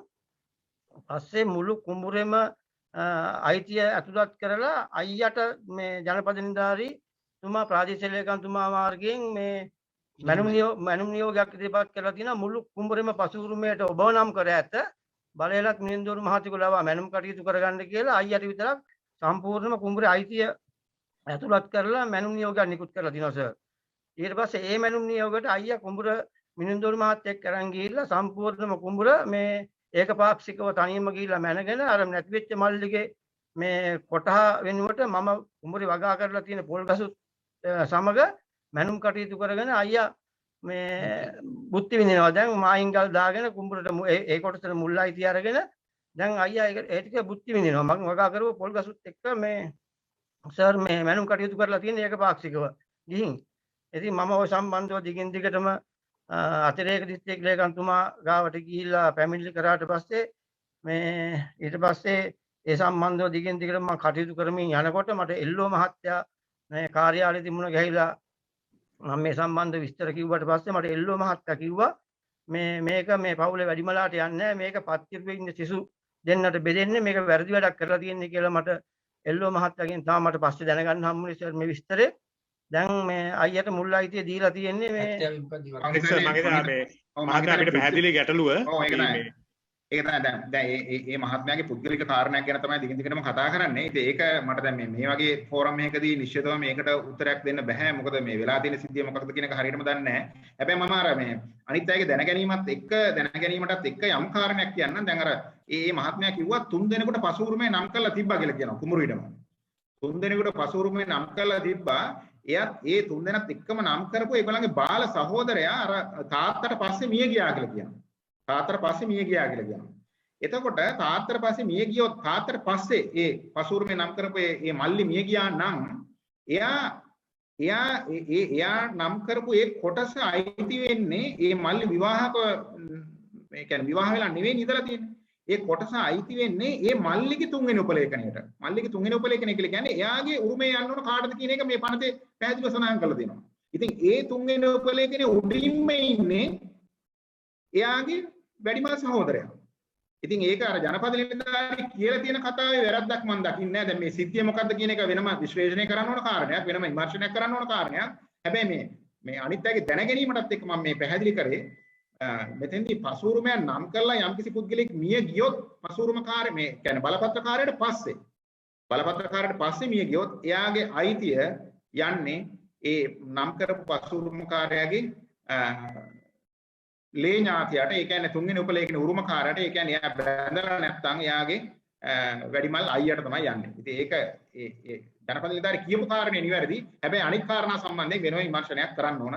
ඒ ගැටලුවට විසඳුමක් ලබා දෙන්න. මම හිතන්නේ සර් අපි මේ කොහොමත් මේ මාසේ අන්තිමට පොළොන්නරුව හිඟුරක්ගොඩ ප්‍රදේශවල නීති සායන පවත්වන්න බලාපොරොත්තු වෙනවා. ඒකට අපිට මම හිතන්නේ ඔබතුමන්ලාගේ සහායත් සමග අපිට මේ ඔය ගැටලු සම්බන්ධයෙන් එතනදී මුණ ගැහිලා කතා කරන්න පුළුවන් වෙයි. මම හිතන්නේ අපි ඒක ඒතර ඒ වගේ සාකච්ඡා ඔය වගේ ගැටලු සම්බන්ධයෙන් මේ මට්ටමේදී අපි සාකච්ඡා කරමු. මම මේ කලින් ඉඳන් ප්‍රශ්නයක් අහලා තිබ්බා මේ බලපත්‍රකරුගේ නම පමණක් වෙනස් කරමින් පර්මිට් පැවරීමට හැකියාවක් තිබේද කියලා. එහෙම කිසිම හැකියාවක් නැහැ. බලපත්‍රයක් කොහොමවත් පැවරීමට හැකියාවක් නැහැ. කිසිම පුද්ගලයෙකුට බලපත්‍රයක් පවරන්න බෑ. බලපත්‍රය ඒ පුද්ගලයාට තමයි දීලා තියෙන්නේ. ඒක එයා කැමති උනත් නැතත් එයාට පවරන්න බෑ. එයාට නම වෙනස් කරලා ඒ කියන්නේ පර්මිට් එකේ මේ නම සපලා වෙනත් කෙනෙකුට කොහොමවත් පැවරීමක් කරන්න බෑ. එහෙම දෙයක් නීති අනුකූල නැහැ. හරි සර් බොහොම ස්තුතියි. සර් මේ Facebook එකේ ප්‍රශ්නයක් අහලා තියෙනවා මියගිය මුල් අයිතිකරුට දරුවන් කිහිප දෙනෙක් සිටින විට භුක්තියේ සිටින දරුවා කැමති නම් අනෙක් දරුවන්ටත් අයිතිය ලබා දෙන විට ඔවුන්ට මුළු ඉඩමට සම අයිතිය ලැබේද නැත්නම් ඉඩමෙන් වෙන්කොළ කොටසක් පමණක් ලැබෙයිද? ඒක ඒගොල්ලන්ගේ අර අයිතිය ලැබෙන කෙනාගේ එකඟතාවයෙන් තමයි. අපි හිතමු යම්කිසි ඉඩමක් තියෙන්නේ පර්චස් 40ක් නම් එයා කියනවා නම් මේ පර්චස් 40 මගේ නංගිලා මල්ලිලාට එහෙම නැත්නම් මගේ අයියලා අක්කලාට මෙන්න මේ විදිහට බෙදලා දෙන්න කියලා ඒ උරුම වෙන කෙනා. ඒතර ඒ උරුම වෙන කෙනා කියන විදිහට තමයි අපිට කරලා දෙන්න වෙන්නේ. මොකද නීත්‍යානුකූල අයිතිකාරයෙක් ඉන්නවා. ඒ අයිතිකාරයා කැමති තමන්ගේ නංගිලා මල්ලිලාට අයියලාට අක්කලාට බෙදලා දෙන්න. ඉතින් එයා කියන ප්‍රමාණ වලින් අපිට පුළුවන් ඒ කාර්යය කරලා දෙන්න. හරි සර්. සර් ඊළඟට ප්‍රශ්නයක් තියෙනවා බලපත්‍ර පිටපත් ගාස්තු දැනට පවතින රුපියල් 10 සංශෝධනය වෙන්නේ නැද්ද කියලා. සර් දෙවෙනි ප්‍රශ්නේ දෙමාපියන් විසින් සංවර්ධනය කරමින් සිටියේදී දෙමාපියන් මියගිය අවස්ථාවකදී දරුවන් කිසිවෙකුත් ඉඩම භුක්ති නොවිද දරුවන් කිහිප දෙනෙකු අයිතිය ඉල්ලා සිටින විටදී අයිතිය ලබා දීම සිදු කරන්නේ කෙසේද? දීමනා පත්‍ර ඉඩම්වල. බලපත්‍ර පිටපත් ගාස්තුව අපි සංශෝධනය කරන්න කටයුතු කරනවා මේ අවුරුද්දේදී. ඒ කියන්නේ මේ අවුරුද්දේ කොහොමත් අපිට වැඩිපුර බදු ආදායමක් රැස් කරගන්න අභියෝගයක් තියෙනවා. ඉතින් ඒක නිසා ඒකට උරුකුලක් වෙන්න ඒ කාර්යය කරනවා. ඒකෙන්ද ඒක මතක් කරපු එකත් හොඳයි. දෙවෙනි කාරණේ තමයි යම් ඉඩමක අම්මයි තාත්තයි මිය ගියාට පස්සේ කීප දෙනෙක් අයිතිය ඉල්ලනවා. දැන් නීතිය තමයි ඉඩමේ අයිතිය හිමි වෙන්නේ වැඩිමල් දරුවට. මේ අපේ සංශෝධනයත් එක්ක එන්නේ වැඩිමල් දරුවට තමයි ඉඩමේ අයිතිය හිමි වෙන්නේ. හැබැයි වැඩිමල් දරුවා නොවන වෙනත් දරුවෙක් ඉඩම භුක්ති විඳිනවා නම් එයාට අයිතිය හිමි වෙනවා. ඒතර දැන් ඔය කියන උදාහරණේ දරුවෝ කීප දෙනෙක් ඉන්නවා ඉඩමෙන් එළියේ ඉන්නවා. ඒගොල්ලන්ට ඉල්ලන්න බෑ මේ ඉඩම භුක්ති විඳින කෙනාට තමයි ඉඩමේ අයිතිය යන්නේ. මම හිතන්නේ පැහැදිලි වෙන්නේ නැති. මේ භුක්ති විඳින කෙනා එකඟ නම් ඒ පිටස්තර ඉන්න තමන්ගේ සහෝදර සහෝදරයන්ට ඉඩමේ අයිතිය දෙන්න ඒක අපිට ගැටලුවක් නැහැ. අපි මැදිහත් වෙන්නේ නැහැ ඒකට. ඊළඟට තියෙනවා දැනට තියෙන නීති අනුව දීමනා පත්‍රයක අයිතිය සාරෝපණය වීම සිදුවන්නේ දීමනාකරු මිය යන අවස්ථාවේ සිටින උරුමකරුවන් අනුවද ජීවිත භුක්තිකරු මිය යන අවස්ථාවේ සිටින උරුමකරුවන් අනුවද?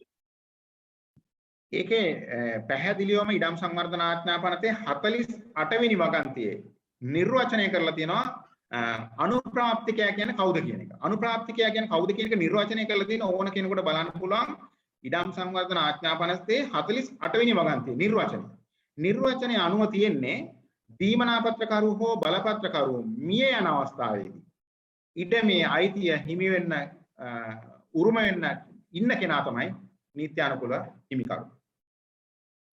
හරි ඊළඟට තියෙන අවම බෙදුම සඳහා ඔබ කියූ එන්ඩෝස්මන්ට් එක යොදන්නේ කවුද?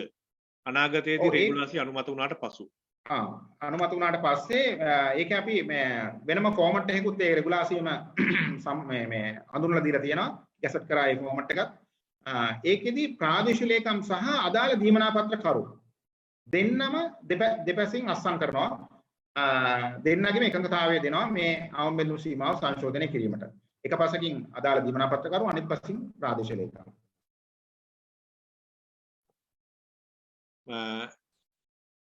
මාර්කට් දැනට නම් ලැබිලා තියෙන ගැටලු එපමණයි. ජාති සමාජයේ ආය අතුසංගිනේ අලුත් එකකට නැත්නම් කලින් පාර අතුසපු එකමත් දන්නේ නැහැ. මට කරුණු දෙකක් දැනගන්න. කියන්නේ එකක් තමයි ගොවි පන්තියේ ඉඩම් ඒ ගොවි පන්තියේ කෙනෙකුටනේ ලැබෙන්නේ. ඒ අතරේ රජයේ කෙනෙක් විවාහ කරගත්තොත් එයා ගොවි පන්තියෙන් ඉවත් වෙනවා. ඊට පස්සේ ජය භූමිය හෝ ස්වර්ණ භූමිය ඉඩම ඔප්පුවක් ලැබෙන්නේ නැහැ යාට.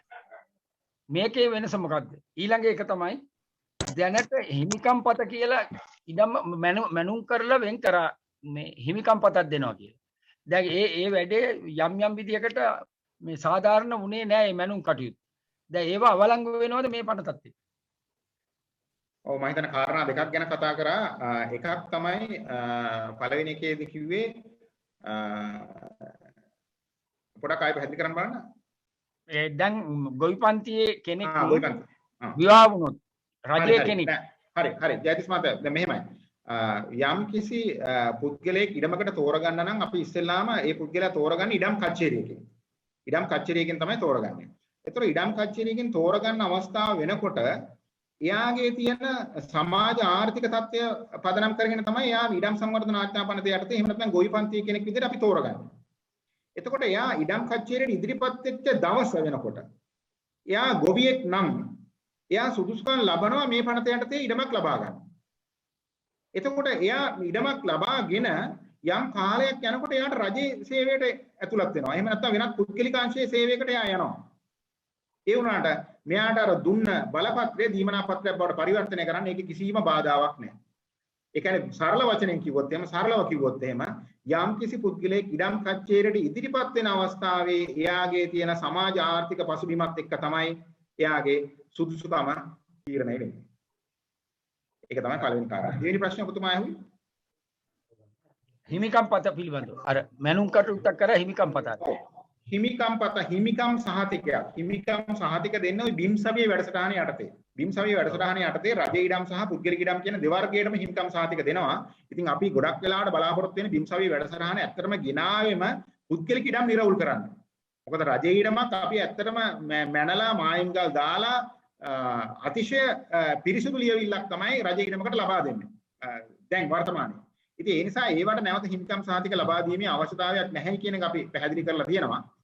එහෙම හිමිකම් සහතික තිබ්බා කියලා එහෙම ගැටලුවකුත් නැහැ. දැන් ඒව අවලංගු වෙන්නේත් නැහැ. මේ සංශෝධනයේ එහෙම ඒව අවලංගු කරන්න කියලා නියමයකුත් නැහැ. ඔබතුමාට විශේෂයෙන් කියන්න තියෙන්නේ රජයේ ඉඩමකට දීමනා පත්‍රයක් හම්බෙලා තියෙනවා නම් ජනාධිපතිතුමාගේ අත්සනෙන් ඒක තමයි වටිනාම ලියවිල්ල. ඊට මෙහා ලියවිල්ලක් තවත් නැහැ. ඒක පරිස්සම් කරගන්න එක තමයි විශේෂයෙන්ම කියන්නේ. මේ තව කාරණා දෙකයි. එකක් තමයි දැනට නඩුමකට බැහැලා තියෙනවා නම් වැඩිමල් පිරිමි දරුවා උරුමය ඉල්ලලා ඒවා මේ පනතෙන් අනිත් අයට ආවරණයක් ලැබෙනවද කියන එක. මම හිතනවා මේකට ඉස්සෙල්ලාම උත්තරයක් දුන්නා ඔබතුමාට. මේ නැවත පැහැදිලි කරන්නම්. මේ නීතිය අපි අතීතයට බලපාන විදිහට සම්මත කරන්නේ නැහැ. නීතිය සම්මත කරන්නේ නැහැ එහෙම. එතකොට යම්කිසි දවසක මේ නීතිය සම්මත වෙනවද එදා ඉඳන් තමයි මේක ක්‍රියාත්මක වෙන්නේ. ඉතින් අතීතයේ තියෙන දේවල් උසාවි ඒ දැනට තියෙන දේවල් වලට ඒ විදිහටම ක්‍රියාත්මක වෙන්න පුළුවන්. තව එක කාරණාවක් තියෙනවා. මේ දැනට පවුලේ වැඩිමල් අයෙකුට පැවරීම සඳහා පවුලේ අනිත් අයත් එක්ක එකතු වෙලා බාර දීලා තියෙනවා නම් ලියුම් කියමු. ඒකට මොකද්ද මේ පනතත් එක්ක තියෙන්නේ? කිසිම ගැටලුවක් නැහැ. දැන් තාම ඉඩම් සංවර්ධන ආඥාපනතේ ප්‍රධාන ප්‍රඥප්තිය තාම වළංගු මේ විදිහටම. ඒක කිසිම ගැටලුවක් නැහැ. අද මේ කතා කරන මොහොතේත් ඒක වළංගුයි. ඒ නිසා මේ ක්‍රියාවලිය මේ ඉදිරියට කරගෙන යාමේදී කිසිම බාධාවක් නැහැ. කවදා හෝ මේ සංශෝධන වුණාට පස්සේ එදායින් පස්සේ තමයි මේ ටික ක්‍රියාත්මක වෙන්නේ.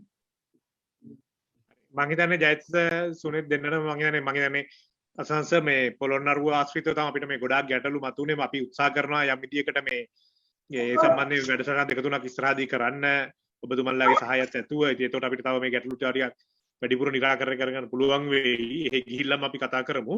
මේ අවසාන වශයෙන් මම හිතන්නේ තව ගැටලු දෙකක් මතු කරලා තියෙනවා. මම මේ ගැටලු දෙකකින් නවත්තන්න බලාපොරොත්තු වෙන සාකච්ඡාව.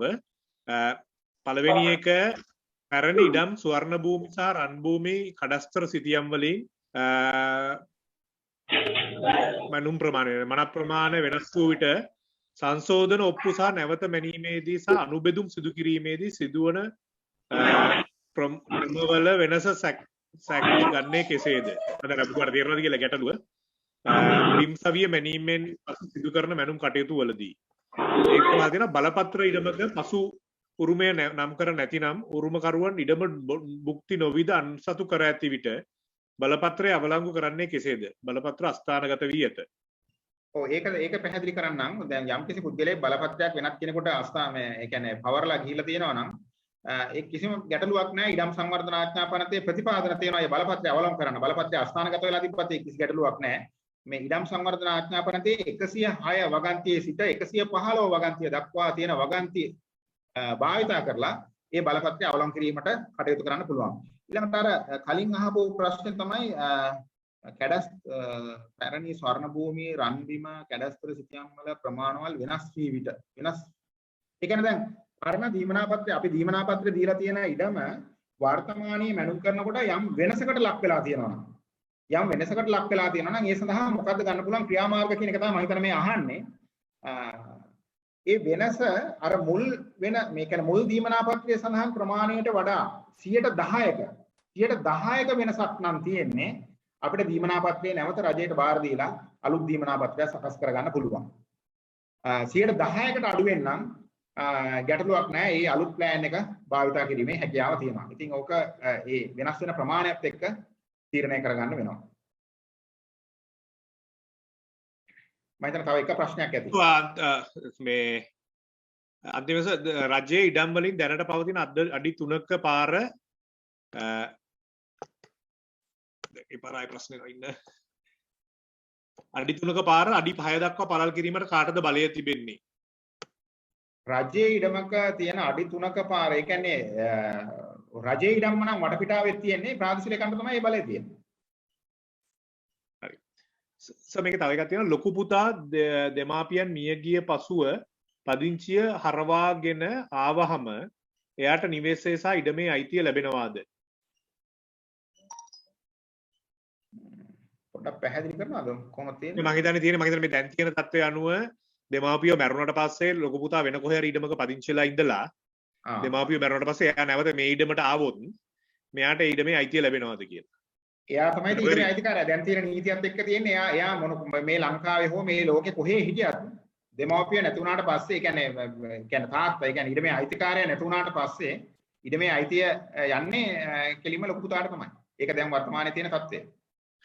හරි මම හිතන්නේ අපිට මේ 4:00යි වෙලාව අපිට මම හිතන්නේ ඔබතුමාගේ කාලෙත් එක්කත් මේ මම හිතන්නේ ගොඩාක් තව ප්‍රශ්න එනවා නමුත් ඒවා මම හිතන්නේ බොහොම මේ කියන්නේ පෞද්ගලික ගැටලු සහ ඉඩම් නීතිය සම්බන්ධ තියෙන ගැටලු tie ඔක්කොම අපිට අද කතා කරගන්න අවස්ථාව නැති වෙයි අපි ඉදිරියේදී තව ටිකක් බලමු මේ සාකච්ඡාවත් අපිට අද දවසේ අතරම මූලිකව වුමනා වුණේ මේ අලුත් නීති ප්‍රතිසංස්කරණය කුමක්ද ඒකෙන් ඇති වෙන වෙනස කුමක්ද කියන එක බලබද්ද යම් අදහසක් ගොඩනගා ගන්න මම හිතන්නේ ඒ සම්බන්ධයෙන් අපිට තාම පැහැදිලි අදහසක් මේ වෙනකොට ගොඩනැගිලා තියෙනවා විශේෂයෙන්ම ඉඩම් කොමසාරි ජෙනරාල්තුමන් ඉඩම් කොමසාරිස්තුමන් සහ සහකාර ඉඩම් කොමසාරිස්තුමිය මතු කර පරිදි විශේෂයෙන්ම අපි බොහෝ දෙනෙක් මැදිහත් වෙච්ච ඉඩමේ අයිතිය සම්බන්ධයෙන් කාන්තාවන්ගේ අයිතිවාසිකම් සම්බන්ධ කාරණය ඉඩමේ උකස් කිරීම සම්බන්ධයෙන් තිබ්බ ගැටලු මේ සියලු දේවල් සම්බන්ධයෙන් යම් අපිට අදහස් අද දවස ඇතුළත සාකච්ඡා කරගන්න පුළුවන් වුණා.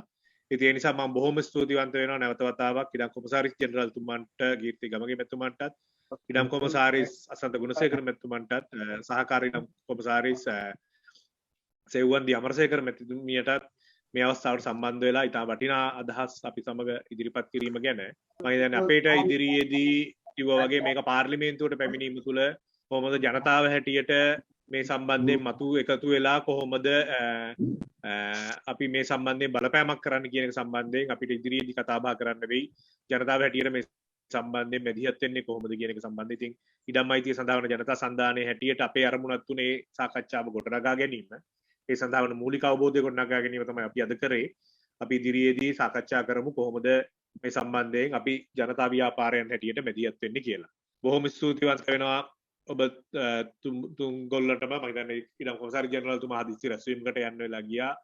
නමුත් ඉඩම් කොමසාරිස්තුමා සහ සහකාර ඉඩම් කොමසාරිස්තුමිය අපිත් එක්ක අවසාන මොහොත දක්වා රැඳී සිටියා. ඔබතුමියන්ට බොහොම ස්තුතියි. ඒ වගේම මම හිතන්නේ ඊටාම විශාල පිරිසක් අපි සම්බන්ධ බලාපොරොත්තු වුණාට වඩා පිරිසක් සම්බන්ධ වුණා මේක සාකච්ඡාවට. ඔබ සියලු දෙනාටත් බොහොම ස්තුතියි මේ සාකච්ඡාවට සම්බන්ධ වීම ගැන. අපි සාකච්ඡාව මෙතනින් නවත්වනවා. බොහොම ස්තුතියි. මේකේ රෙකෝඩින් එක දිගටම ඉඩම් අයිතිය සඳහා ජනතා සන්ධානයේ Facebook page එකේ දිගටම තියෙනවා ඕන කෙනෙකුට බලන්න පුළුවන් වෙයි ලයිව් එක. බොහොම ස්තුතියි.